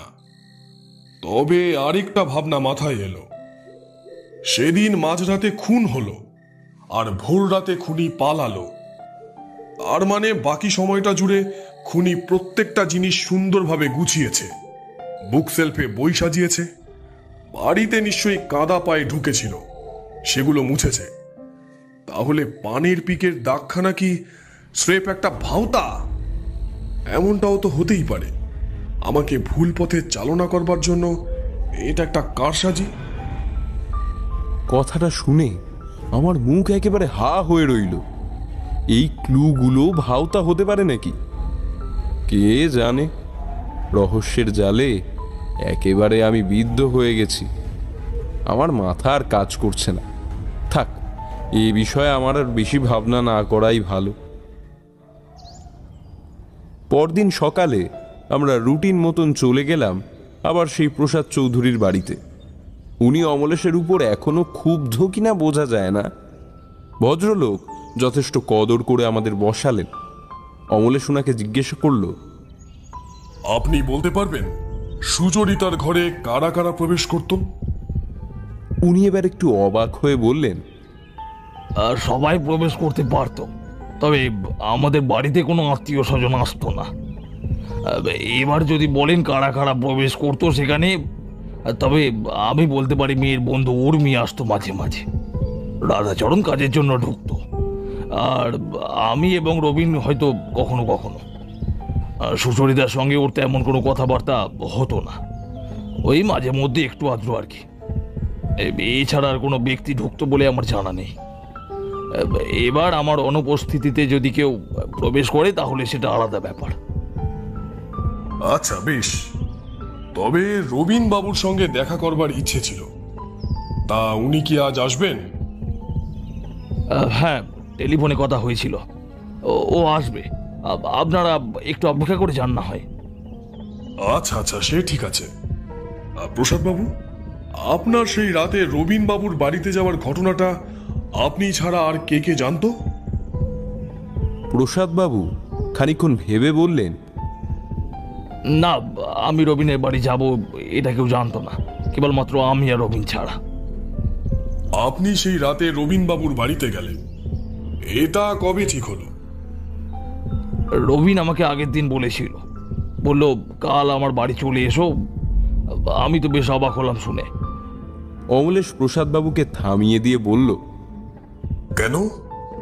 আপনি অবাক হলেন কেন? রবিন ওর বাড়িতে সবসময় কাউকে ঢুকতে দিত না, এমনকি বিজনেস সংক্রান্ত ডিল মিটিং সব আমার বাড়িতেই হতো। আমি এর আগে কয়েকবার গিয়েছি মাত্র ওর বাড়ি, আর সেদিন গেলাম। অমলেশ কৌতুকের সুরে বলল, সে কি, এত বছরে মাত্র কয়েকবার গেছেন? হ্যাঁ, তবে ওর ওই লুকোচুরির ব্যাপার কি জানি না। আমি অবশ্যই এতে কখনো আগ্রহ প্রকাশ করিনি। কেন বলুন তো? না, কিছুই না। আচ্ছা, রাধাচরণ কি খুব বিশ্বস্ত লোক?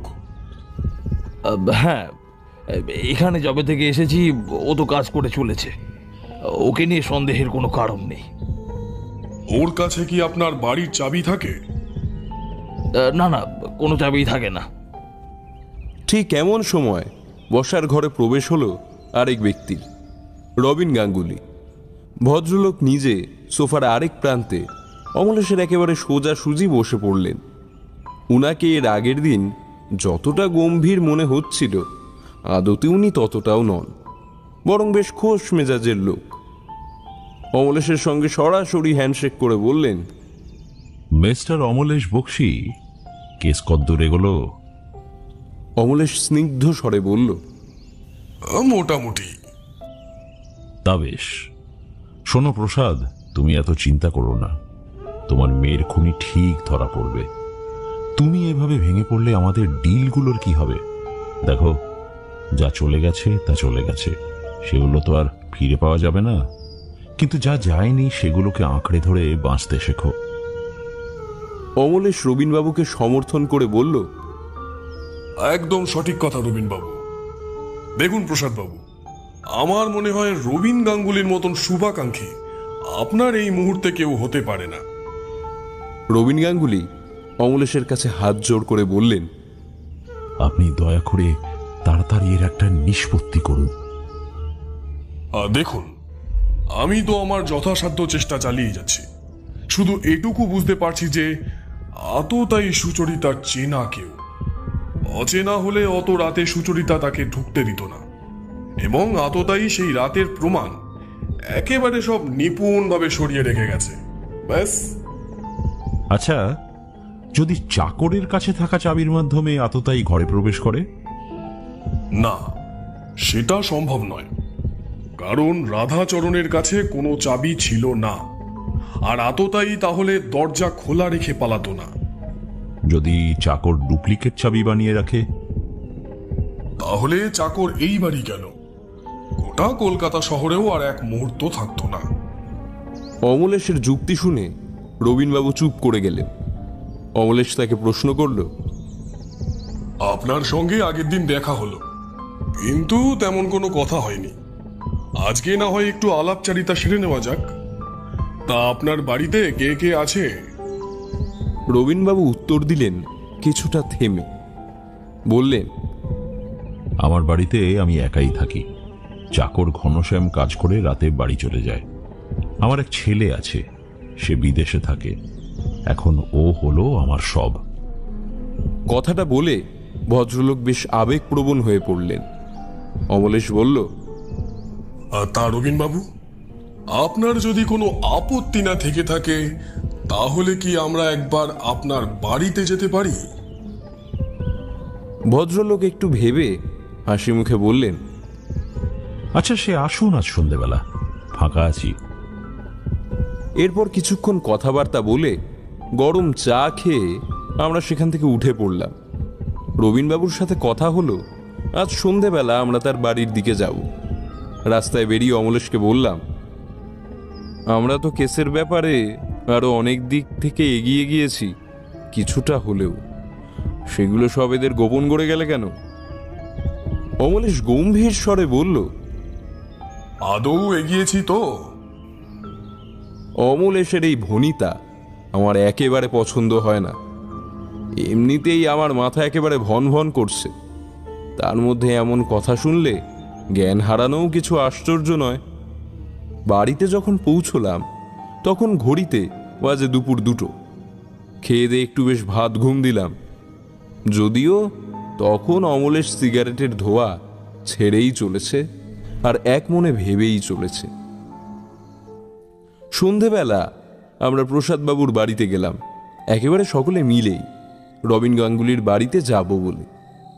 গিয়ে দেখলাম দুইজনে মিলে বেশ কথাবার্তা বলছেন। প্রসাদবাবু বললেন, অমলেশ বাবু, আপনারা যান, আমার আর যেতে ইচ্ছে করছে না। অমলেশ তাকে আর বিশেষ জোড়াজুড়ি করল না। এর ফলে ব্যবস্থা হলো এই, রবিনবাবু তার গাড়িতে একেবারে আমাদের সঙ্গে নিয়ে বাড়ি যাবেন। অমলেশকে গাড়িতে ওঠার আগে জিজ্ঞেস করলাম, আচ্ছা অমলেশ, আমরা এনার বাড়ি যাচ্ছি কেন? কিছু খটকা দূর করতে। কি খটকা? সেটা পরেই বুঝতে পারবে। অবশেষে আমাদের গাড়ি এসে থামল রবিন গাঙ্গুলির বাড়ির সামনে। 3তলা বাড়ি, তেমনভাবে সাজানো গুছানো নয়। নিচতলায় একটা বন্ধ ঘর পড়ে আছে। একটা সিঁড়ি দিয়ে আমরা দোতলায় একটি ঘরে প্রবেশ করলাম। ঘরটিতে একটি বড় গ্রামাফোন, সোফা, বড় দেওয়াল ঘড়ি, পেঁচানো সুন্দর মার্বেলের খাওয়ার টেবিল এবং একটা টুলের ওপর সুন্দর প্যারিসের তৈরি করা রবীন্দ্রনাথ ঠাকুরের মূর্তি রয়েছে। আমরা সোফায় বসার পর উনি চাকর ঘনশ্যামকে ডেকে চায়ের অর্ডার দিলেন। অমলেশকে উনি জিজ্ঞেস করলেন, কি অমলেশ বাবু, ঘরখানা লাগছে কেমন? বড্ড অগোছালো তো। আসলে কি বলুন তো, ঘরে যদি কোনো মহিলা থাকতো তাহলে তো সব ঠিকঠাক পরিষ্কার থাকতো। আমি ব্যবসাদার মানুষ, অত গুছানোর সময় কোথায় বলুন? অমলেশ একটু হেসে বলল, না না, আপনার ঘরটা মোটের ওপর বেশ সুন্দর সাজানো। আপনার ঘরের সৌন্দর্য আরো বাড়িয়ে দিচ্ছে রবীন্দ্রনাথের ওই মূর্তিখানা। ওটা একবার হাতে নিয়ে দেখা যায় নাকি? অবশ্যই।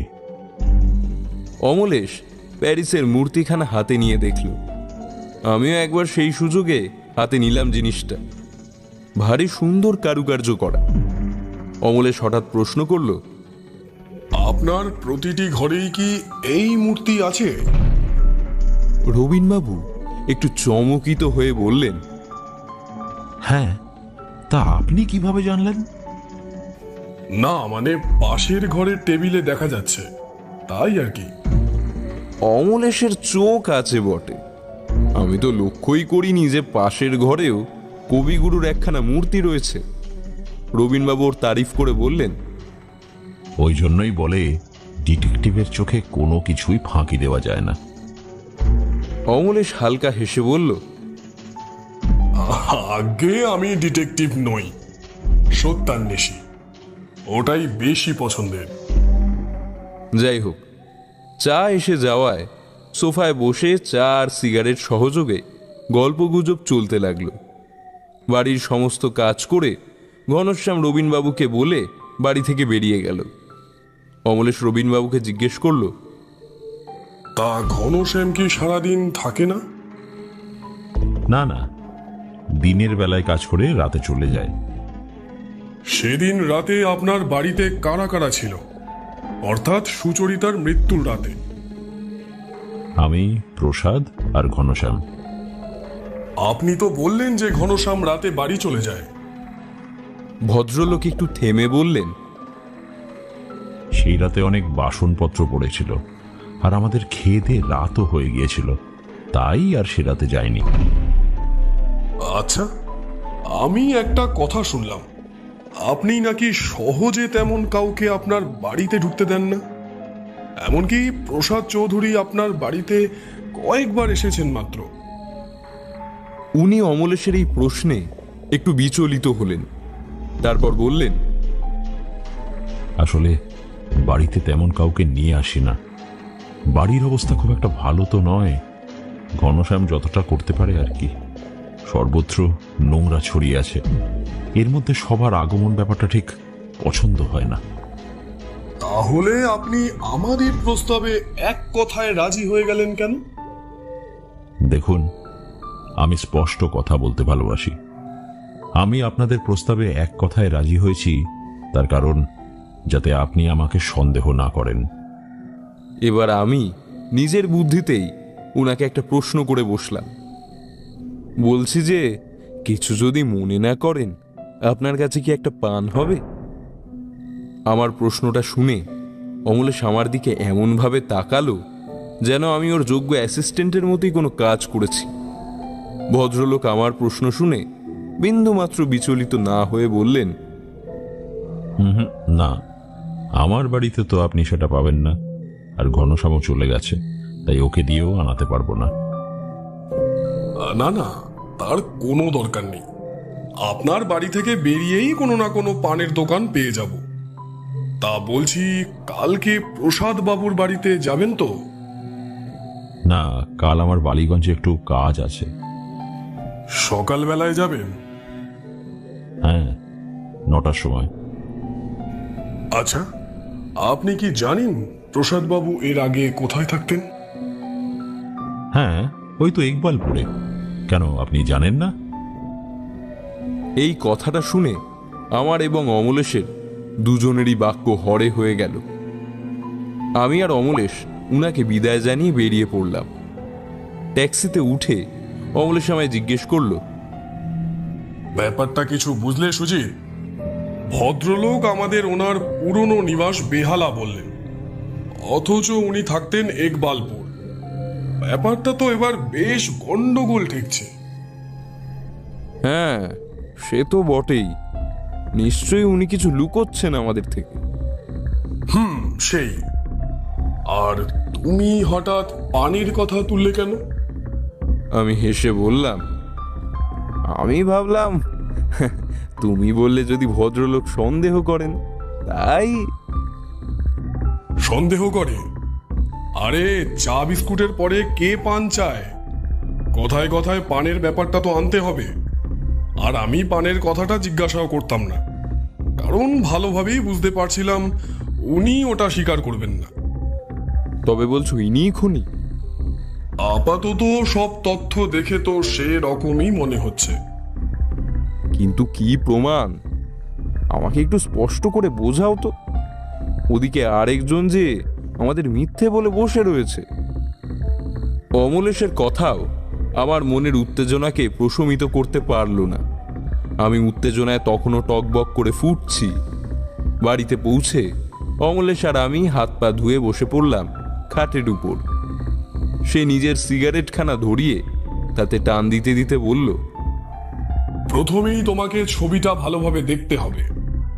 ছবিতে শুভজিৎ কিছু নিষিদ্ধ বিষয় কিংবা যাই হোক না কেন নিয়ে নাড়াচাড়া করছে, এবং আরো ভালো করে লক্ষ্য করলে দেখা যাবে ছেলেটির পিছনে একটা সাদা মূর্তি রয়েছে।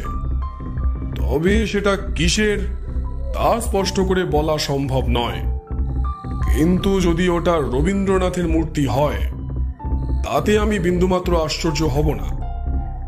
আমি যখন জিজ্ঞাসা করলাম এই মূর্তিটি সব ঘরেই রয়েছে কিনা, তখন উত্তরে তিনি বললেন, হ্যাঁ আছে। আবার পর মুহূর্তে জিজ্ঞাসা করলেন আমি সেটা কিভাবে জানলাম, তখন পাশের ঘরের মূর্তির কথা বলতে হলো আর কি। শুধু এই প্রমাণ বুঝলে? এটা তো একটা অনুমান বলা চলে। দেখো সুজিত, অনুমানই হচ্ছে সবচেয়ে বড় প্রমাণ। এই অনুমানকে কখনো খাটো করে দেখা উচিত নয়, আর অনুমান শক্তি না থাকলে কখনোই নির্দিষ্ট লক্ষ্যে পৌঁছানো সম্ভব নয়। তুমি এখানে একটা বিষয় লক্ষ্য করনি সুজিত। রবীনবাবুর বাড়ির চাকর ঘনশ্যাম যখন বাড়ি থেকে বেরিয়ে গেল, তখন সাইকেলের বেল বাজার শব্দ হচ্ছিল। তার মানে ঘনশ্যাম রোজ সাইকেলে আসে এবং সাইকেলে করেই বাড়ি যায়। আমি জানালা দিয়ে ওকে সাইকেল চাপিয়েই যেতে দেখলাম। এবং যদি আমরা সেই কালো কাপড়ে ঢাকা লোকটিকে আততাই ভেবে নেই, তাহলে সাইকেল নিয়েই খুন করতে গিয়েছিল। তবে সেই খুনি নিশ্চয়ই ঘনশ্যাম নয়। কারণ দেখো, খুনি কখনোই পাড়া জাগিয়ে গাড়ি চড়ে খুন করতে আসবে না।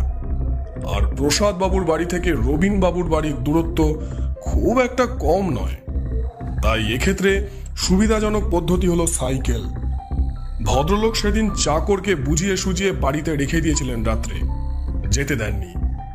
তারপর মাঝরাতে কোনো এক সময় প্রসাদ চৌধুরীকে নেশাগ্রস্ত করে ঘুম পাড়িয়ে রেখে, আর সেই সঙ্গে চাকরকেও, সম্ভবত চলে আসেন ক্রাইম স্পটে। তারপর বাকিটা তো আমাদের সকলেরই জানা। সকালে নিজের বাড়িতে এসে আবার সে ঘুমিয়ে পড়ে এবং প্রসাদবাবুকে ডেকে দেন। তাই ওনার আর কোনো সন্দেহ থাকে না রবীন গাঙ্গুলির ওপর। কিন্তু এখন প্রশ্ন হলো, উনি সুচরিতাকে কেন হত্যা করলেন?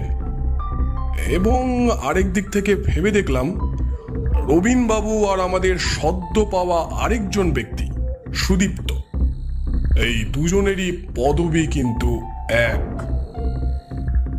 ব্যাপারটা আমি ভেবে দেখিনি সেভাবে।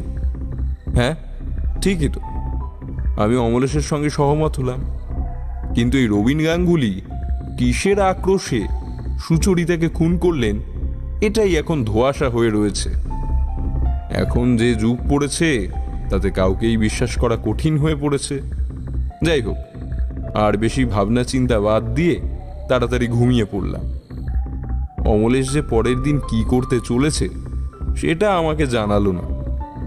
তবে কাল অভিযানে যে ও একাই যাবে সেটা কেবলমাত্র জানিয়ে দিল।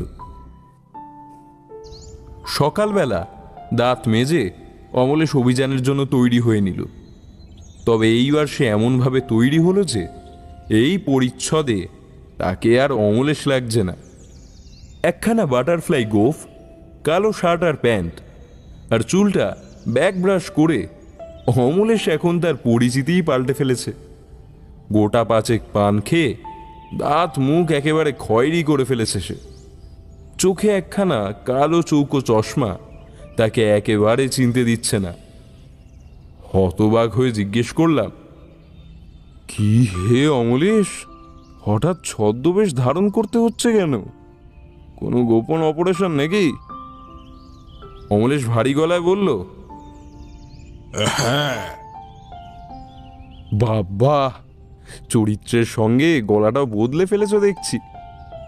তা আমাকে সঙ্গে নিলে কি হয় না? অমলেশ ঘাড় নেড়ে বুঝিয়ে দিল আজকের দিনটা সে একাই সফর করতে চায়। সে বেরিয়ে যেতে আমিও একা হয়ে পড়লাম। অগত্যা সারাটা দিন উপন্যাসের সঙ্গে কাটিয়ে দিলাম অক্লেশে। অমলেশ এলো একেবারে সন্ধেবেলা, তাও সেই সময় আমি ঘুমাচ্ছিলাম। তাকিয়ে দেখি সে চেয়ারে হেলান দিয়ে বসে আছে, চশমার ডগায় হাত দিয়ে। ঘুম জড়ানো কণ্ঠে বললাম, কি হে অমলেশ, তোমার আবার কখন আগমন হলো, আর কাজ কদ্দূর এগোলো? অমলেশ মৃদু হেসে বলল, এগুলো মানে জ্বর তো একেবারেই ছেড়ে গেছে, এবার শুধু সময়ের অপেক্ষা। আমি বিহব্বল দৃষ্টিতে তাকিয়ে বললাম, তা কিরকম শুনি? অমলেশ নাকটা সামান্য কুচকে বলল, এখনই বলবো নাকি পরে? থাক, তোমাকে এখন সংক্ষেপে বলি। আজ সকালে বাস ধরে পৌঁছালাম রবীন বাবুর বাড়ি। সেখানে কড়া নজর রাখলাম কিছুক্ষণ। ভদ্রলোকের সময় জ্ঞান আছে। একেবারে 9টার সময় বাড়ি থেকে গাড়ি নিয়ে বেরোলেন। গাড়ির পিছু করতে গেলে গাড়ি ধরতে হয় বই কি, তাই একটা ট্যাক্সি নিয়ে তার পিছু ধরলাম। একটু বেশি পয়সা দেব বলতেই ড্রাইভার রাজি হয়ে গেল। তারপর ট্যাক্সি নিয়ে রবিনবাবুর গাড়ির পিছু করলাম। রবিনবাবু বালিগঞ্জেই নেমে গেলেন, তবে কোনো কাজে নয়। আগের দিন আমাকে ওটাই মিথ্যে বলেছিলেন। সেখানে একটা খাবার দোকানে কিছু সময় কাটালেন। আমিও সেখানে ঢুকে ওনার পাশে গিয়ে বসলাম। ভদ্রলোকের সঙ্গে কথা বলতেও আরম্ভ করলাম, কিন্তু উনি বিন্দুমাত্র টের পেলেন না। কথায় কথায় ওনাকে পানের ডিব্বা থেকে একখানা পান সাধলাম। উনি কিছুক্ষণ এদিক ওদিক দেখে দিব্যি মুখে পড়ে নিলেন পান, আর আমাকে আবার বললেন, জানেন তো মশাই, এই পান হলো আমার নিত্য সঙ্গী, কিন্তু এখন কিছুদিন এ থেকে বিরতি নিয়েছি। তারপর আমি কারণ জিজ্ঞাসা করতেই উনি প্রশ্ন এড়িয়ে গেলেন। তার মানে বুঝতেই পারছো সুজিত, পানের ব্যাপারটা মোটেও ঠুনকো নয়। আমার সন্দেহ একেবারে ঠিকই ছিল। তারপর উনিও চলে যান, আর আমিও চলে আসি। আমি চুপ করে বসে শুনলাম সবটা। বললাম, বুঝলাম তো সব, কিন্তু এই কাজ করতে এতক্ষণ লাগলো? না, শুধু এটা নয় বন্ধু, আমি আবার ইকবালপুর গিয়েছিলাম। সেখানে খোঁজ নিয়ে যেটা জানতে পারলাম, সেটা শুনে এখনো আমি ধন্দে আছি। কেন, কি হয়েছে? ওখানে প্রসাদ চৌধুরীর খোঁজ নিতে নিতে জানতে পারলাম, প্রসাদ চৌধুরী নামক ব্যবসায়ী ওখানে থাকতেন বটে, কিন্তু তিনি ছিলেন অবিবাহিত, কোনোদিনও বিয়ে করেননি। বাচ্চা তো দূরের কথা। কি বলো কি অমলেশ? হ্যাঁ, সেটাই তো। শুধু একজন নয়, বেশ কয়েকজনকে জিজ্ঞাসা করেছি। এখন ব্যাপারটা হচ্ছে, ভদ্রলোক এত কিছু লুকিয়ে গেলেন কেন আমাদের কাছে? আমি অবাক হয়ে বললাম, সেটাই তো কিছুই বুঝতে পারছি না। তবে শুধু এটা করতেই দেরি হলো না।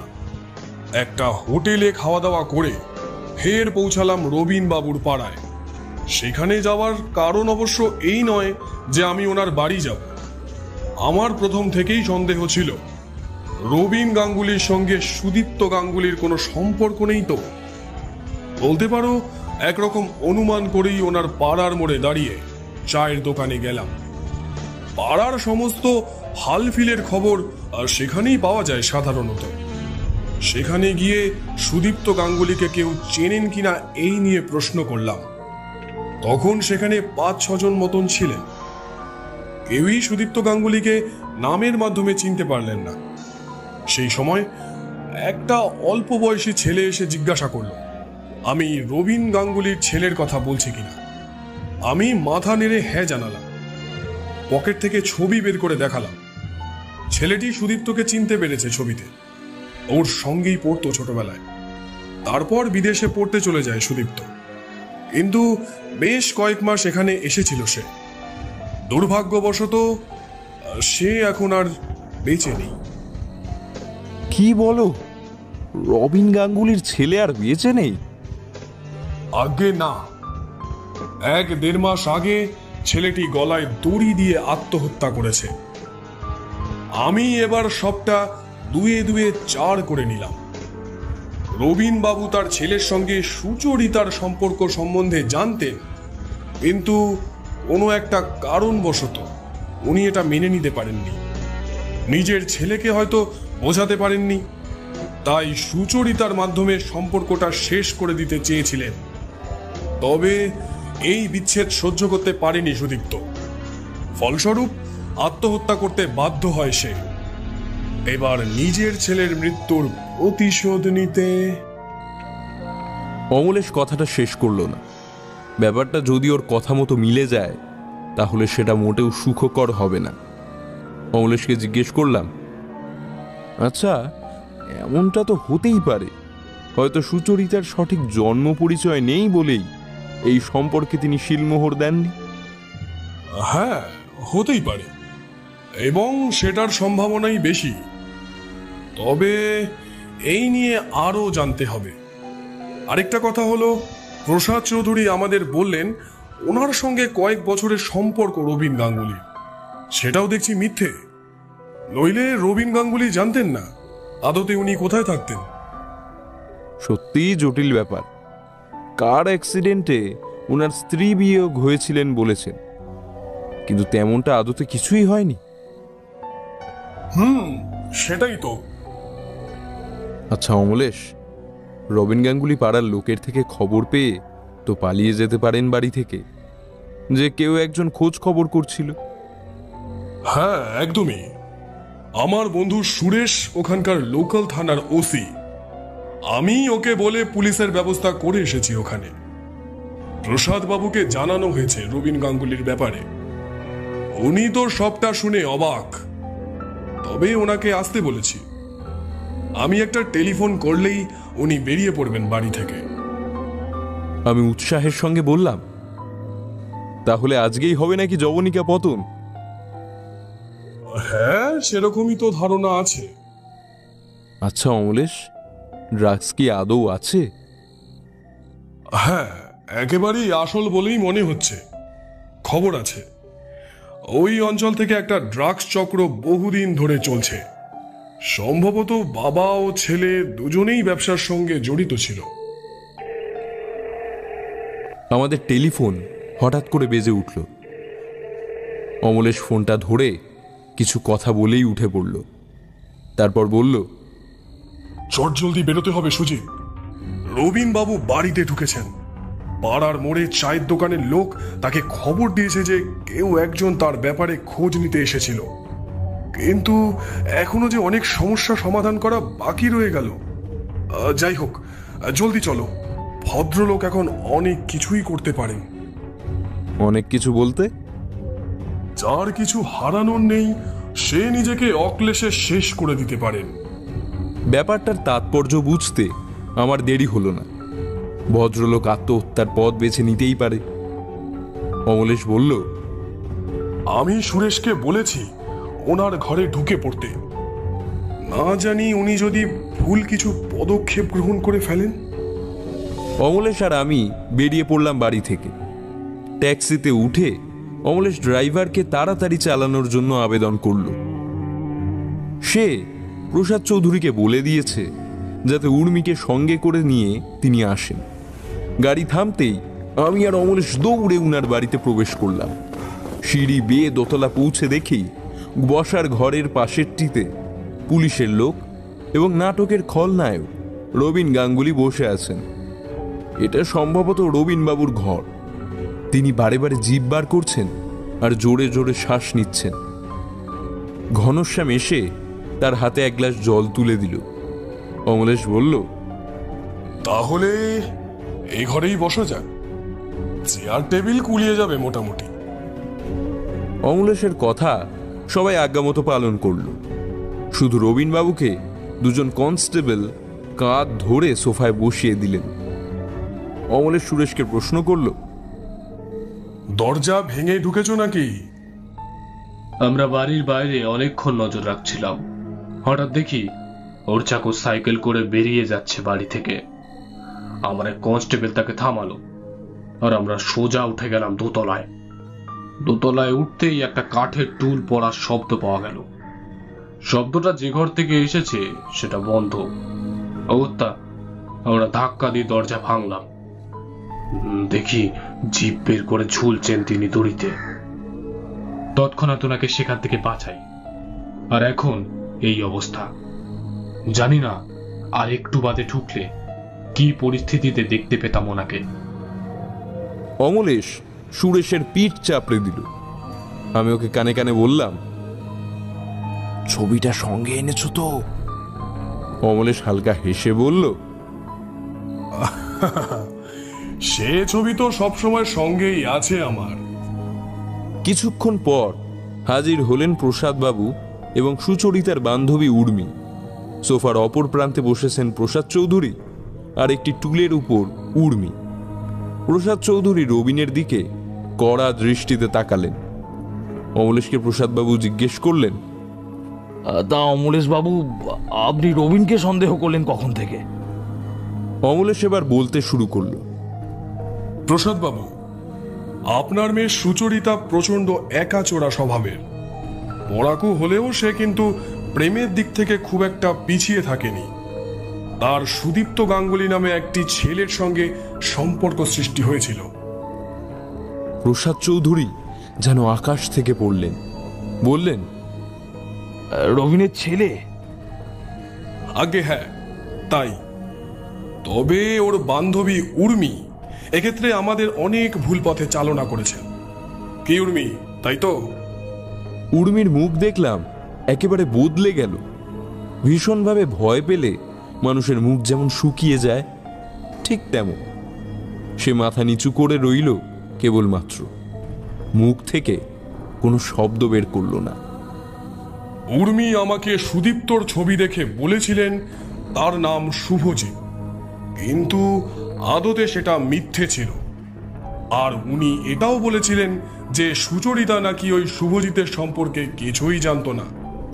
তর্কের খাতিরে যদি ধরেও নেই উর্মি এগুলো জানতো না, সেক্ষেত্রেও কথা থেকে যায় যে সুচরিতার ঘরে যেসব প্রেমপত্র আমি পেয়েছিলাম সেগুলোতে পত্র প্রেরকের নাম ছিল সুদীপ্ত গাঙ্গুলি। সেক্ষেত্রে নিশ্চয়ই সেটা আসল সুদীপ্তকে ঢাকবার চেষ্টা ছাড়া আর কিছুই না। আচ্ছা উর্মি দেবী, আপনি ঠিক কি কারণে এগুলো করেছিলেন জানতে পারি?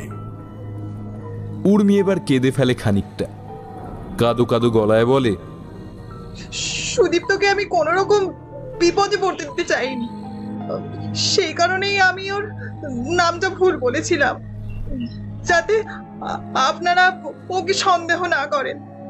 ব্যাস, আর কিছুই নয়। সুদীপ্ত ছবি আপনি কোথা থেকে পেলেন? সেসবের কিছুই তো ঠিক পরিষ্কার হলো না আমার কাছে। বলছি প্রসাদ বাবু, একটু ধৈর্য ধরুন।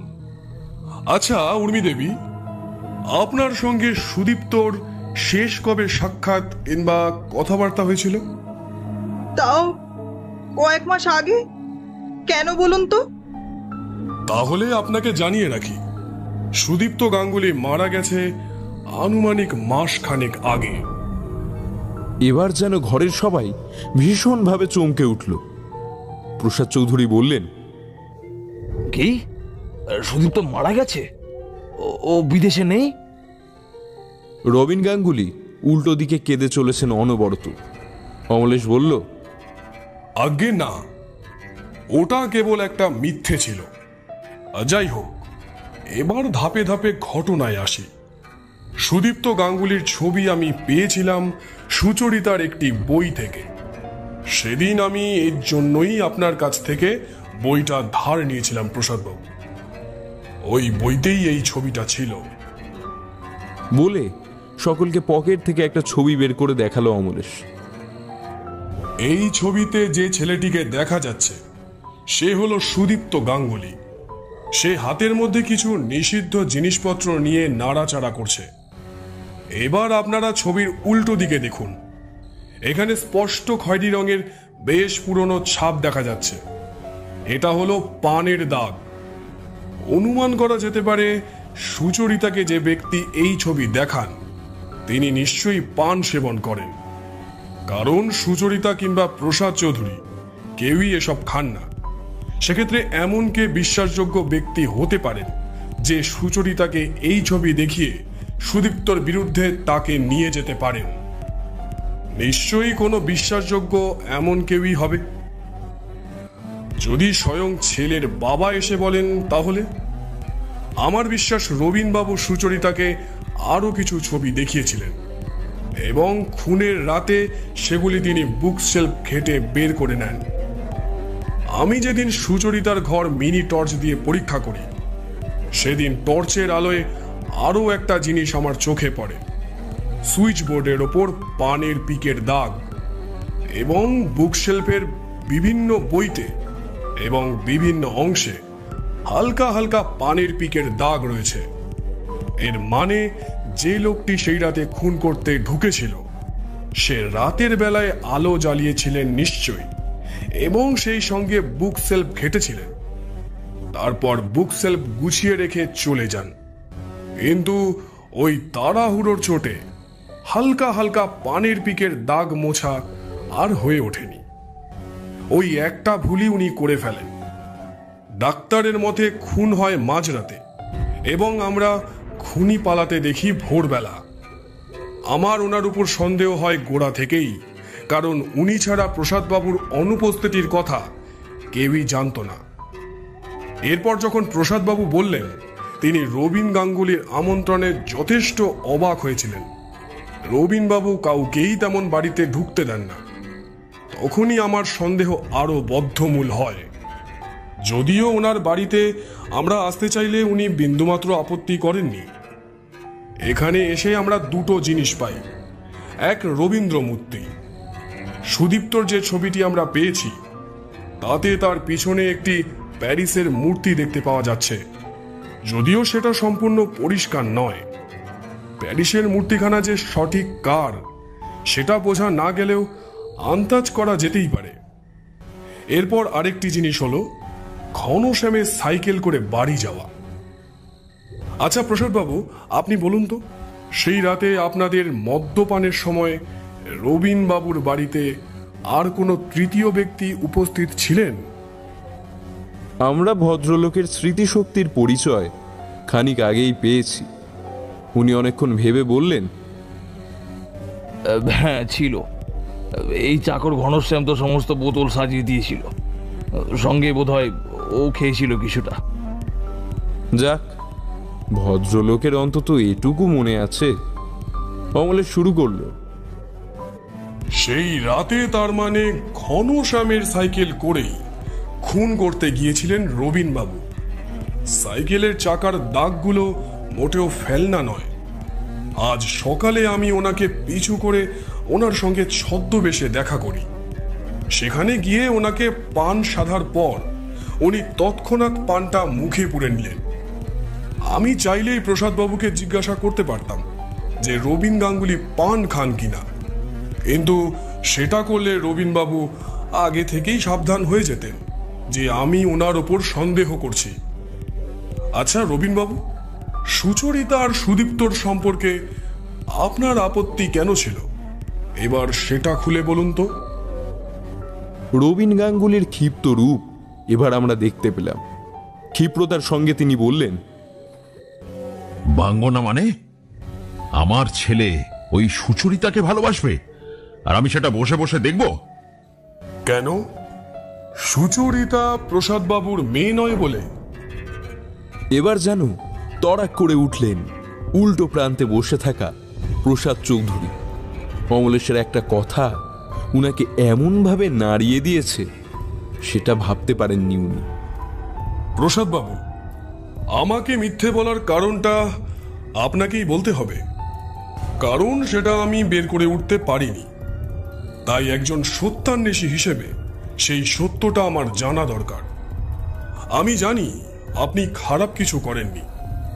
কার অ্যাক্সিডেন্টে আসলে কি হয়েছিল? প্রসাদবাবু চোখের জলপ্রপাত একটু থামিয়ে গম্ভীরভাবে বললেন, আজ থেকে প্রায় বছর 10 আগে কথা। আমি শীতকালের এক সকালে গাড়ি নিয়ে বেরিয়েছিলাম। আমি বরাবর ব্যাচেলার মানুষ, সেই জন্য বয়স বেড়ে গেলেও একটু স্বাধীন ভাবটা রয়ে গিয়েছিল। সেদিন সকালে না জানি কেন বেশ জোরে গাড়ি চালাচ্ছিলাম। এমন সময় আমার সামনে কুয়াশা ভেদ করে চলে আসে একটি মহিলা এবং এবং তার বছর 14-15 মেয়ে। দোষটা বরং আমারই। গাড়ি নিয়ে সোজা ধাক্কা মারলাম ওদের দুজনকে। এরপর হাসপাতালে নিয়ে যেতে হয়েছিল সুচরিতা ওর মাকে। সুচরিতা সুস্থ হয়ে উঠলেও ওর মা আর সুস্থ হলেন না। গাড়ির ধাক্কায় উনি ছিটকে গিয়েছিলেন অনেকটা দূরে। তাই শেষমেশ তাকে বাঁচানো গেল না। পুলিশকে ঘুষ খাওয়াতে হয়েছিল অনেক টাকা সেখান থেকে বাঁচবার জন্য। তবে তবে ছোট্ট মেয়েটিকে আমি কাজ ছাড়া করিনি। আমার তো এমনিতে কেউ ছিল না, তাই ভাবলাম মেয়েটিকে নিয়েই বাঁচার স্বপ্ন দেখি। আর এখন দেখুন সে কোথায় আর আমি কোথায়। শেষমেশ সমস্ত জট ছাড়লো আমাদের চিন্তা ভাবনার। কিন্তু এইভাবে আপনি আমাদের থেকে সবকিছু লুকিয়ে গেলেন কেন? শুধু আপনাদের নয় অমরেশ বাবু, গত কয়েক বছর ধরেই আমি সবার থেকে লুকিয়ে রাখছি এই কথাগুলো। জানতো শুধু এই রবিন, কিন্তু কিন্তু তবুও আপনাকে বলেছিলাম যে ওর সাথেও আমার সম্পর্ক মাত্র কয়েক বছর, সেটাও মিথ্যে। যাই হোক, আপনি এখন সবটাই জেনে গেছেন এবং আমি অনেক কিছুই জানলাম। আমার অপরাধ যা ছিল তার আমি ধীর শাস্তি পেয়েছি। এবার আসল দোষীর ব্যবস্থা করুন অমরেশ বাবু। অমলেশ রবীন গাঙ্গুলিকে জিজ্ঞেস করলো, আপনি সুচরিতাকে কিভাবে বোঝাতে চেয়েছিলেন যে সুদীপ্ত নিষিদ্ধ দ্রব্যের কারবার করে? রবীনবাবু একটু থেমে বললেন, দেখুন, বলেছি যখন সবটাই বলছি। তবে আমি অন্যান্য ব্যবসার সাথে এই ব্যবসাকেও একধারে ভালোভাবে চালিয়ে যাচ্ছিলাম দীর্ঘদিন। ছেলে বিদেশে পড়াশোনা করে, সেই জন্য খরচও মন্দ ছিল না। সুচরিতা প্রসাদকে কখনোই কিছু বলেনি, কারণ যেহেতু সে পালিতা মেয়ে। এবার প্রসাদ সেটাকে মেনে নেবে কিনা সেই ভয়ে কিছুই বলতে পারেনি মেয়েটি। কিন্তু আমার ছেলে যখন আমাকে জানালো, তখন আমার দেহে শিহরণ ঘটে গেল। আমি জানতাম প্রসাদের নিজের মেয়ে নয় সুচরিতা। আমি কখনোই চাইনি ওর সঙ্গে বিয়ে হোক আমার ছেলের। তাই নিজের ছেলেকে অনেক বোঝানো সত্ত্বেও যখন সে বুঝতে নারাজ, তখন আমি সুচরিতাকে বোঝানোর চেষ্টা করি। মেয়েটি নরম স্বভাবের। আমি সুদীপ্তর কিছু ড্রাগসের সঙ্গে ছবি তুলে সুচরিতাকে দেখাই। ও প্রথমে কিছুই বিশ্বাস করতে চায়নি, কিন্তু শেষমেশ যখন আমি ওকে বুঝিয়ে বললাম সুদীপ্ত এখন বাজে পথে চলে যাচ্ছে বিদেশে গিয়ে, তাই যেন ওর জীবনের সাথে সুচরিতা নিজের জীবন না জড়ায়, আমার কথা বিশ্বাস করল মেয়েটি। সুদীপ্তর প্রতি তার উচ্চ মনোভাব ছিল, তাই খুবই আহত হয়েছিল সে সময় সুচরিতা।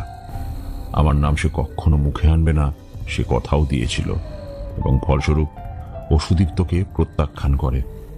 কিন্তু ওই একটা মেয়ের জন্য আমার জুয়েল ছেলে আত্মহত্যা করলো। হায় ঈশ্বর, যার জন্য আমি এত কিছু করলাম সে সবই বৃথা গেল।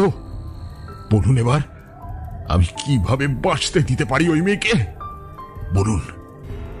তাই জন্য আপনি আপনার মেয়ের বয়সী একজনকে নৃশংসভাবে খুন করবেন? যাই হোক, আপনি জানতেন ছবিগুলো ও কোথায় রেখেছে?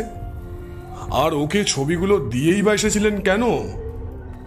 না, জানতাম না। আমি ওকে ছবিগুলো দিতে চাইনি, ও জোর করে ওর কাছে রেখে দিয়েছিল। সেই রাতে ওই ছবিগুলো বের করা আমার পক্ষে দরকারি হয়ে পড়েছিল। আমি যখন ওদের বাড়িতে মধ্যরাতে পৌঁছই, তখন সুচরিতা আমাকে দেখে খুব অবাক হয়। সে ভেবেছিল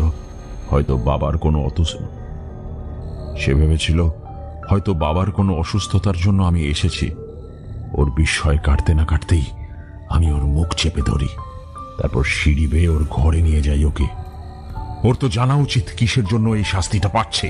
আমি ওকে সুদীপ্তর মৃত্যুর কথা জানাই। আমি ছেলের মৃত্যুর কথা কাউকে জানাতে দিইনি, পাড়ার কয়েকজন বাদে।